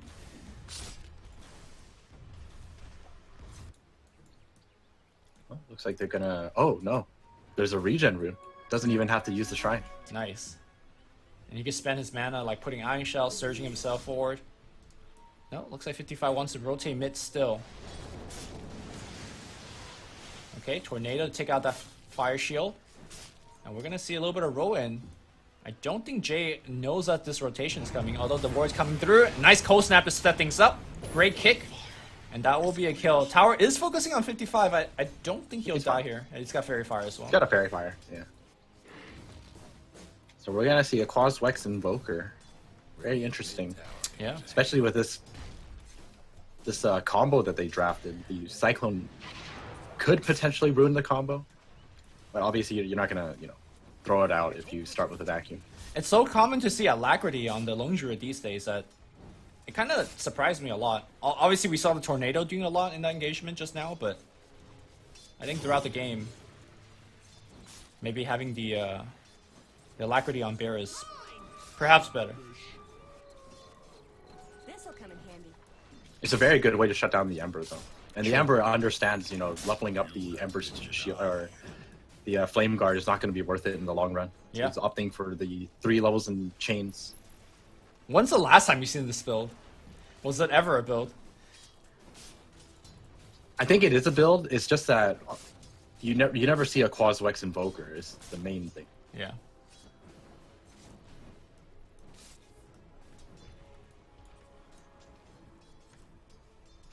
All right, RR still farming. Where did oh, here he is. Oh, Ember Spirit is in the mid lane again. You mean Earth Spirit? Or sorry, Earth Spirit, yeah. I was gonna say Ember Spirit is generally always on the mid lane. It's late. Yeah, it is. Gotta cut me some slack.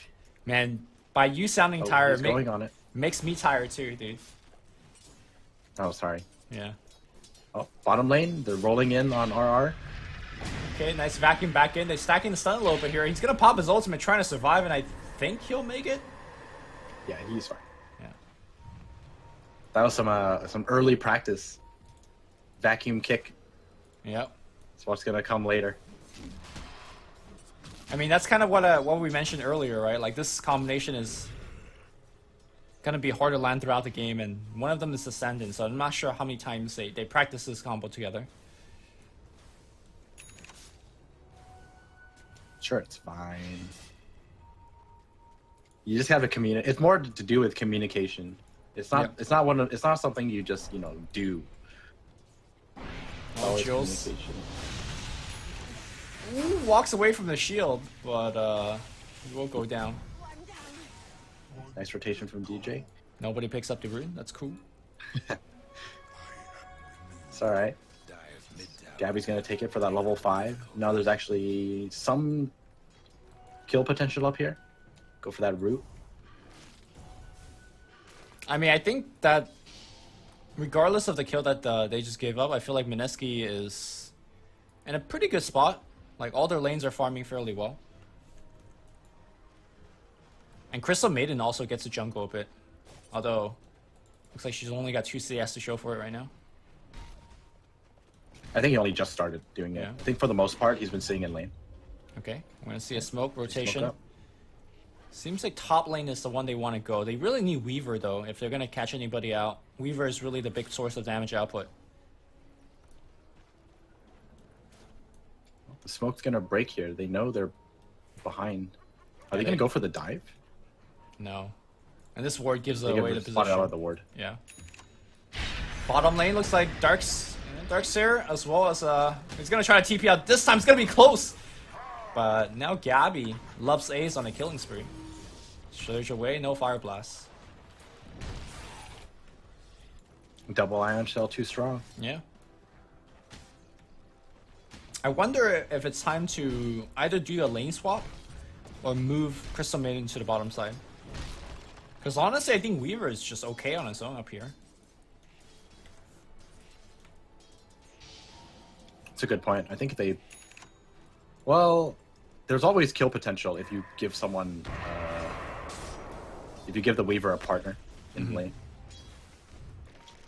Like, sure, he'll be able to farm by himself, but if you actually have someone here, there's actually a threat. Well, the thing is, they had CM up top for so long, right? Like, nothing has really been forced. I guess the Lone Druid is playing very defensive as a result, and that's always good. And somehow they actually spot a Ninja Boogie from dropping that ward, and that was a quick D ward here for Execration. That's really unfortunate. I think they spotted him through the trees. Like a small glimpse. They knew something was up. Jay rotating up top. He does have his ultimate available. And now they're going to perhaps try to cut through. They see Gabby. This could be a very easy kill. They know they're hiding. Oh, he ate the tree and yeah, the jig is up.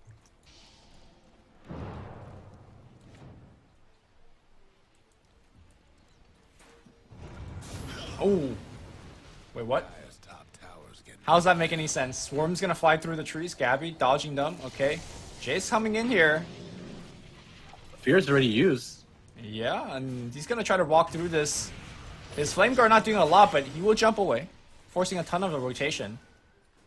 Oh my god, he's taking a ton of damage. Tornado's actually gonna clip him, and now, where's the kick? The silence gonna be going on to Miracle. 55. Unable to connect. Bottom lane, RR in a lot of trouble again. He pops a magic stick. Here comes the Crystal Maiden, perhaps turning the gank around. Surge has been used. Pit of Malice though on cooldown. And Gabby, despite not only winning the lane, is putting a ton of pressure. He will need to surge again, and he will have one in a couple of seconds. Okay, great root there. He's dead. That was a 4-man rotation, but hey, they got a reply kill. Up top, Miracle might be in a little bit of trouble here. He gets rooted and feared, and now Timelapse gonna come out, and he wants to chase a little bit further. The bug being focused, Gabby taking a ton of right-click damage. Miracle still going hard for the kill. Glimpse back! Oh my god! He almost touched him, and Miracle dropping extremely low. He does have 17 wand charge. We'll need to pop it right now. And the kick, not gonna hit. Whew. That was so risky from Miracle, in my opinion. If RNG wasn't on his side and he got rooted, that would have been disastrous. Oh, he did get rooted, like under the... I mean, like after he time lapse, so he has no way out. No, he was trusting the PRD, man. He's like, you just rooted, very low chance for you to root again, and fine. DJ's coming up top again. This tier 1's taking a beating.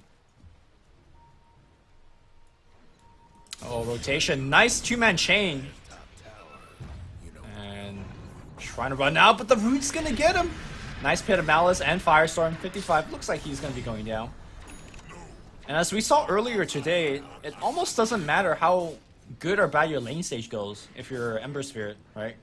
Like, he's gone for that awkward skill build in the lane, but ever since outside the lane stage, Jay has been just super aggressive and super active.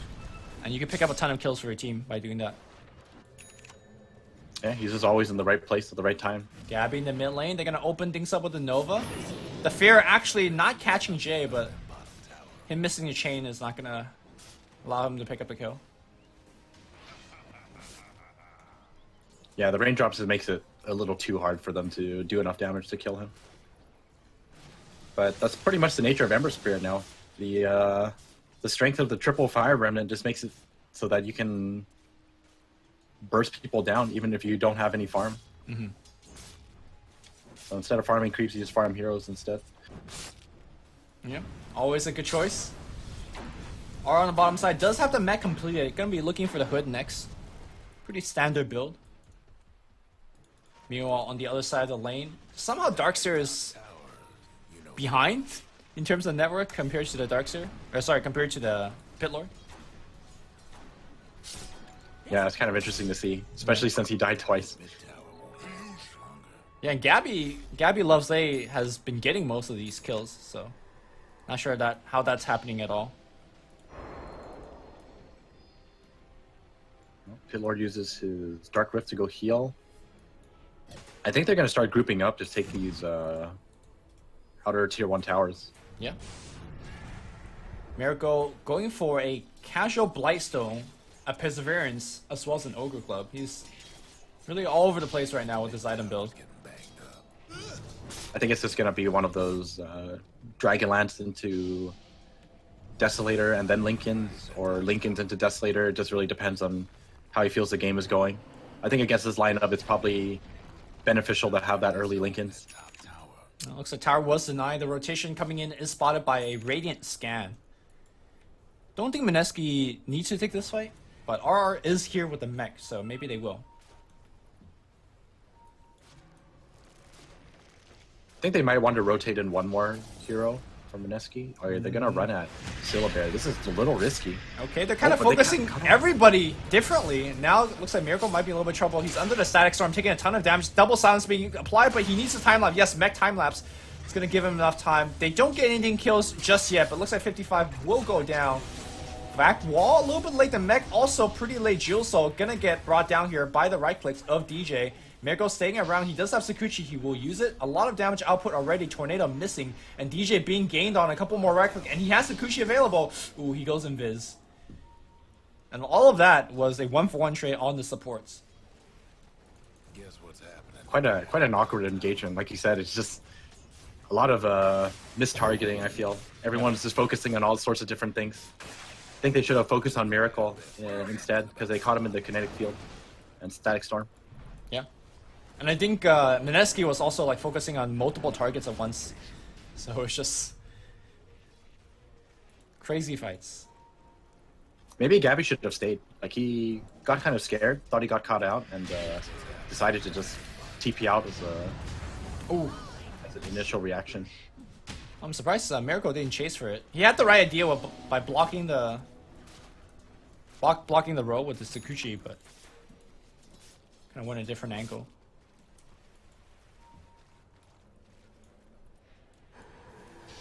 Alright, so Dark Rift is being used. They go into the bottom lane, and now they're going to take this bottom tier 1.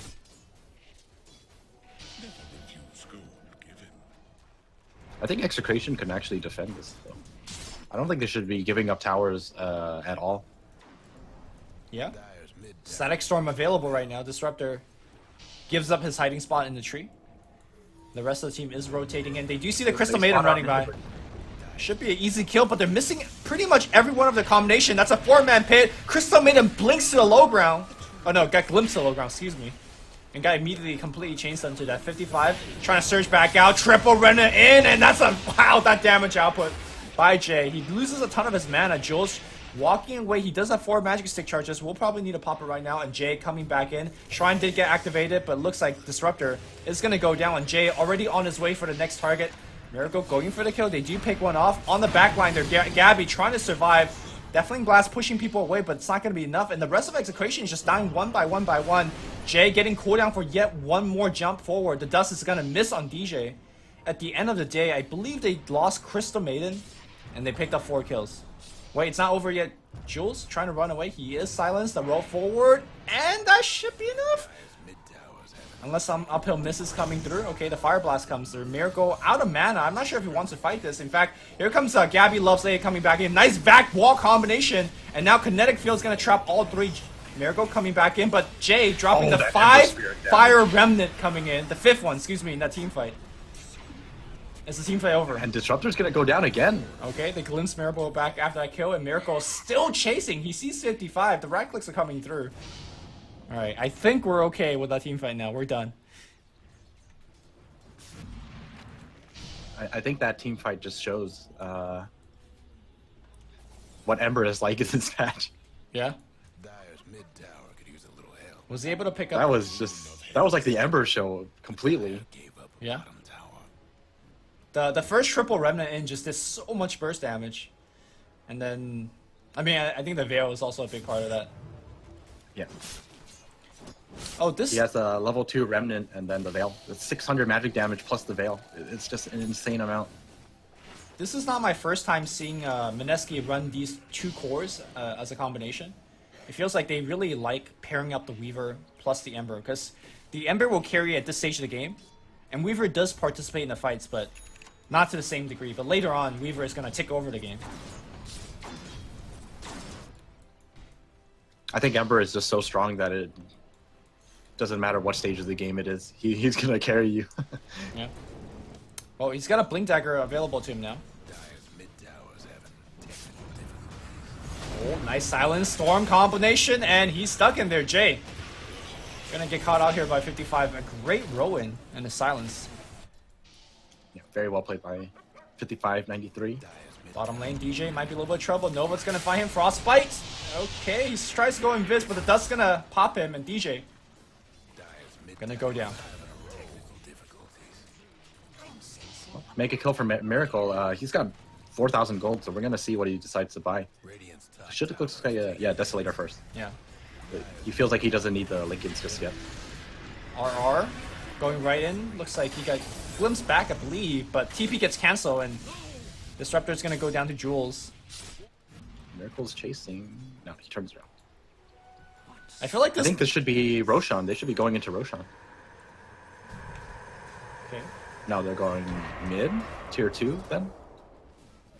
Could still turn back for the Roche, but Yeah, I would have imagined, you know, by picking up this Desolator, you would go for Roshan. I mean, also very good for pushing tower if he wants to lay it in there, but busy farming neutrals for now. Dyer's mid towers having technical difficulties. Once again, Ninja Boogie, he's going to have his ward spotted out there. This is going to get dewarded. Dyer's mid tower could use a little help.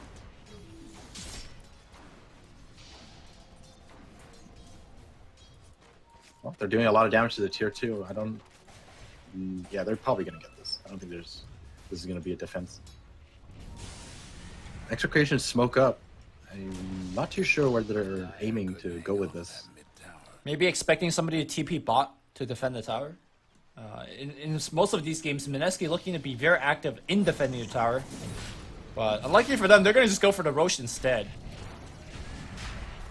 Well, at least on the bright side, I think they'll kind of pick up on it very soon. And then at least they'll get a tower out of it. Maybe. Yeah, I don't know if they are going to get it. They could pour back in right now if they want, but instead it seems like Mineski more interested just go down to the mid lane. Or perhaps let's take the top tower with a creep wave pushing in. Trickster's rune of illusion. Dyer's top tower. Oh, and Miracle is just going for BKB, so this Perseverance is just completely for their laning phase only. I mean, have you seen the way that he spams Akuchi? Like just for farming and right clicks? So, Yeah. Wow, that's like the Weaver life. yeah. I'm just surprised that he... actually, to be fair, there is a CMR, so it makes it that much easier for him. Sure. Dyer's top tower's getting beat down. Another easy tier 2. Dyer's Really, really impressed by Mineski. Honestly, I thought, like, you know, the game bottom tower. would easily favor Execration after, like, seeing how they performed in the first game. And Mineski are... They dominated the second game, and they're doing pretty damn good at this, in this game as Tornado well. trying to clip the Ember, not going to find him, and now DJ's on the run. TP gets cancelled here. I mean, seeing Mineski lose the first game, I don't think tells us anything, because I feel like Mineski some days are the best team in the world. Other days, not so much. Oh, okay. Okay, so Mineski's one of those teams. Yeah, they're very inconsistent. They're very strong. But, we'll see if they could kind of finish out this game. They are definitely quite ahead right now. Go-wise, more than 10k. Radiant's bottom towers. Well, looks like Ember Spirit will be going for the Yules next. Okay. Really solid choice, considering the only way he's going to be dying here is if Ember Spirit manages to silence him and stun him. Or if he gets caught in the static field. This Yules pretty much counters everything. I want to say that he's gone Yules before in his Ember games as well. Although I don't really recall what the reasons were in those games. Might have. I think overall it's just a really solid item, anyways. You think Like so? you really need the mana. Uh-huh. Yeah, you really need the mana regen and the mana pool, and it's a very strong defensive tool, regardless of how the game is gonna be going. Sure. Alright, he's trying to finish his Yules before they go for this push. He has BLT, so if the fight breaks out, he'll be able to make it there.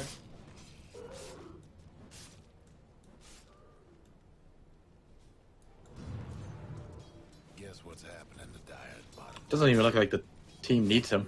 He's just in the siege without him. I mean, the Miracle is just so damn strong right now. He's got Desolator and BKB and an Aegis. There's absolutely no way they're gonna be trying to fight against this. Dyer's bottom tower's getting the business. Alright, 55 rolling on the right side. The Radiant lost the top tower. Can't do nothing. They're actually considering this defense. The Dire Gabby isn't here either. about that Dyer's bottom Yeah. No, they're backing. Radiant's top tower's hurting. 55 was just positioning himself in case.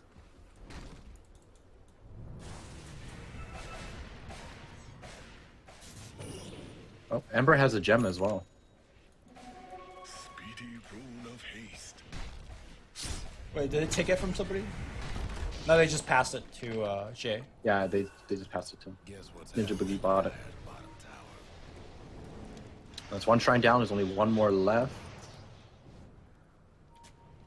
They found the. He's playing this out very safely. Yeah. Doesn't want to get links back, doesn't want to get stunned by anything. That was really patience played by Jay. Tower's in bad shape. I mean, he just knows that that disruptor is not going to go anywhere. Yep. He has Yules and Syrian Chains, just waited for his teammates to arrive.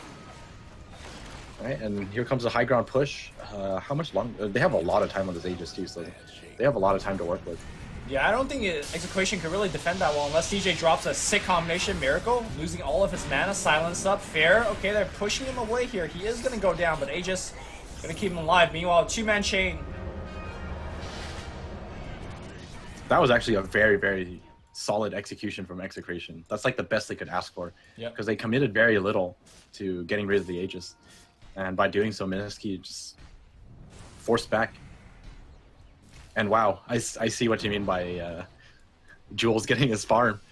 This guy has 4 staff and Solar Crest. Okay. The hell? So no Greaves this game, but, you know. About the same. Solar Crest. Solar Crest is like 4K, right? It's like 3.8. Yeah. It's pretty expensive.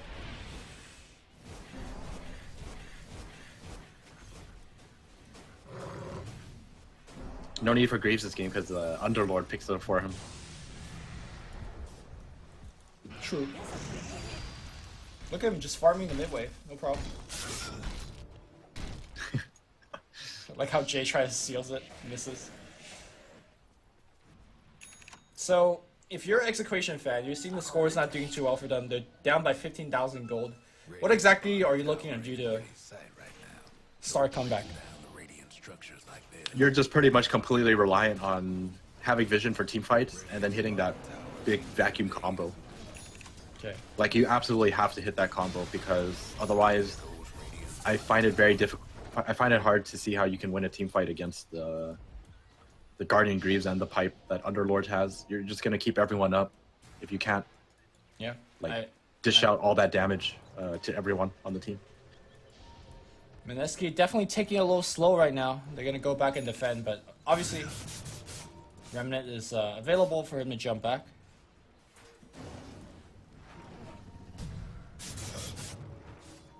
Well, their smoke is scanned out, so they know they're smoked here.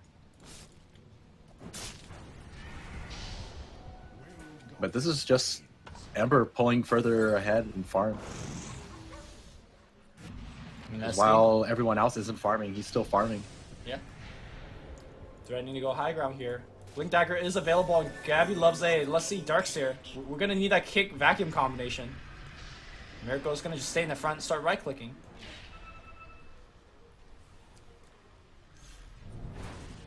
Looks like they want to go for the split push route. Miracle wants to hit the mid tower.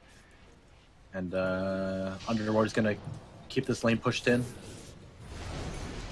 Oh, Tornado gonna find the Pit Lord.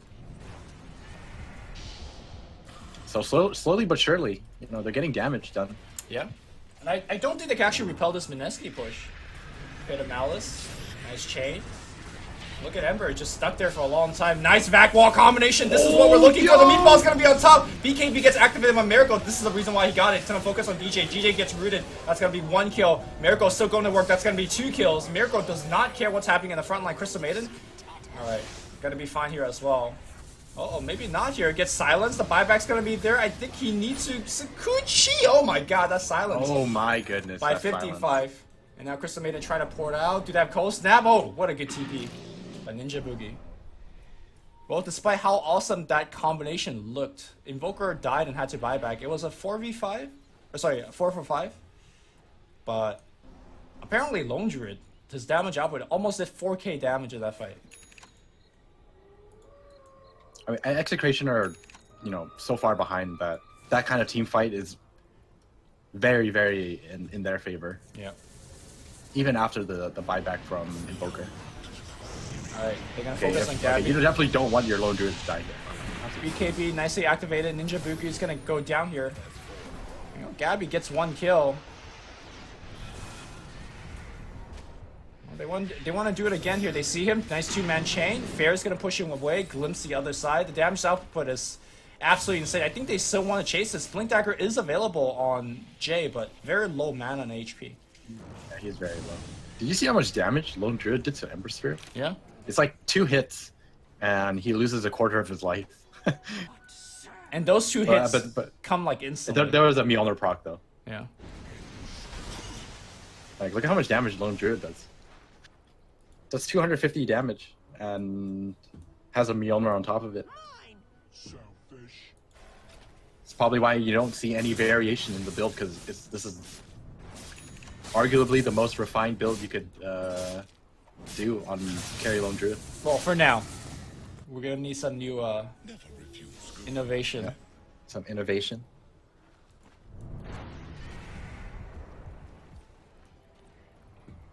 Alright, face check Roche, not successful. Maybe we'll see a Silver Edge build. Silver Edge, walk up to someone, you hit them, and you summon your Baron, you beat someone up. That used to be such a good pub build. I remember like people just using it in pubs to wreck kids. I mean, to be fair, Silver Edge or Shadow Blade has always been a pub wrecker. Yeah, sure. No matter what hero you're on.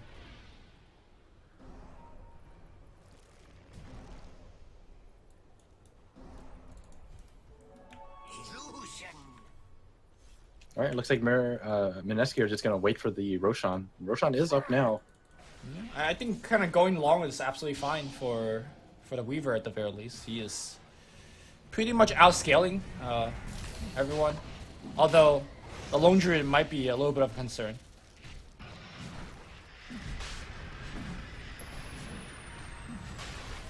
So this is pretty much a free Roshan for Mineski. This is...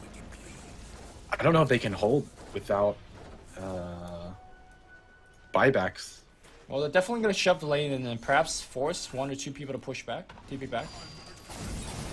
Because there actually are no buybacks on the Dire side. They're gonna have to go up against an Aegis with no buybacks. The only person who has a buyback is Earth Spirit.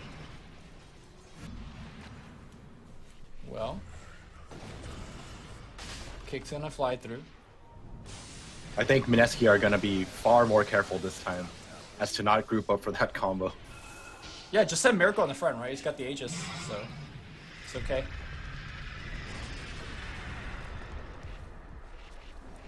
He's playing out so carefully. Yeah. Dodging everything if possible. Well, there goes the Earth Spirit combo. Alright, and it's time to go back in. Melee Rack's almost down. Alright, Blink Kick. Where's the vacuum? Nice 2-man chains coming up. They did found the Earth Spirit. Earth Spirit dead immediately. Tornado, EMP. Pretty good job here. Buyback from the Earth Spirit.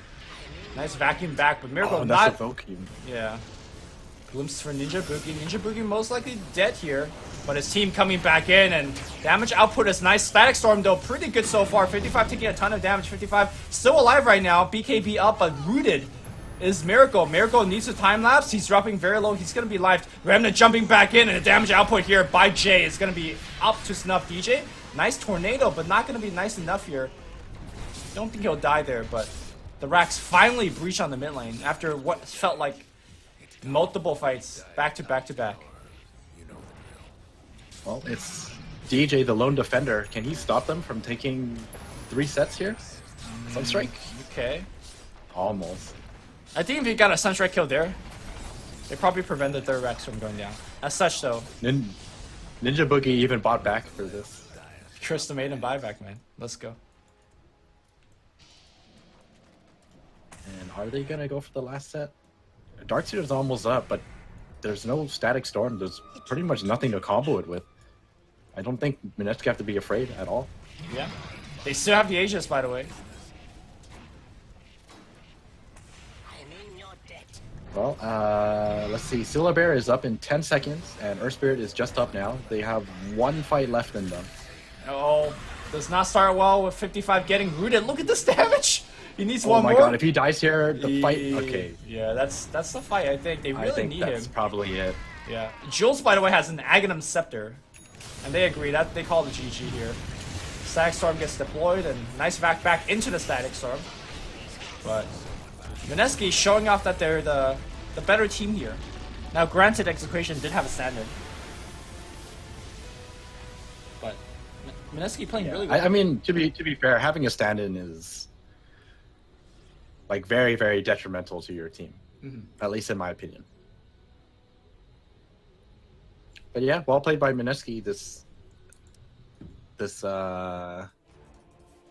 Ember pick. Yeah. This is the hero. I think if you want to climb in MMR, learn how to play Ember. Doesn't matter if you lose the lane. Just mid-game take over and then win. Just triple Remnant everyone. Alright guys, that's going to do it for our broadcast for the C region today. Coming up next in a couple hours, we have CIS, Vega versus Comanche, and Empire versus Friends. Of course, if you want to watch more C Dota, come back tomorrow where we'll have Faceless versus WG.Unity. That should be a very good one. And then a winner bracket final matchup. Not exactly sure what that means, but hopefully tomorrow I will have made sense of that. But very good matches today. We're going to get some good matches tomorrow. You can follow Aosin at Aosin Dota. Of course, his Twitch is twitch.tv/AosinTrash.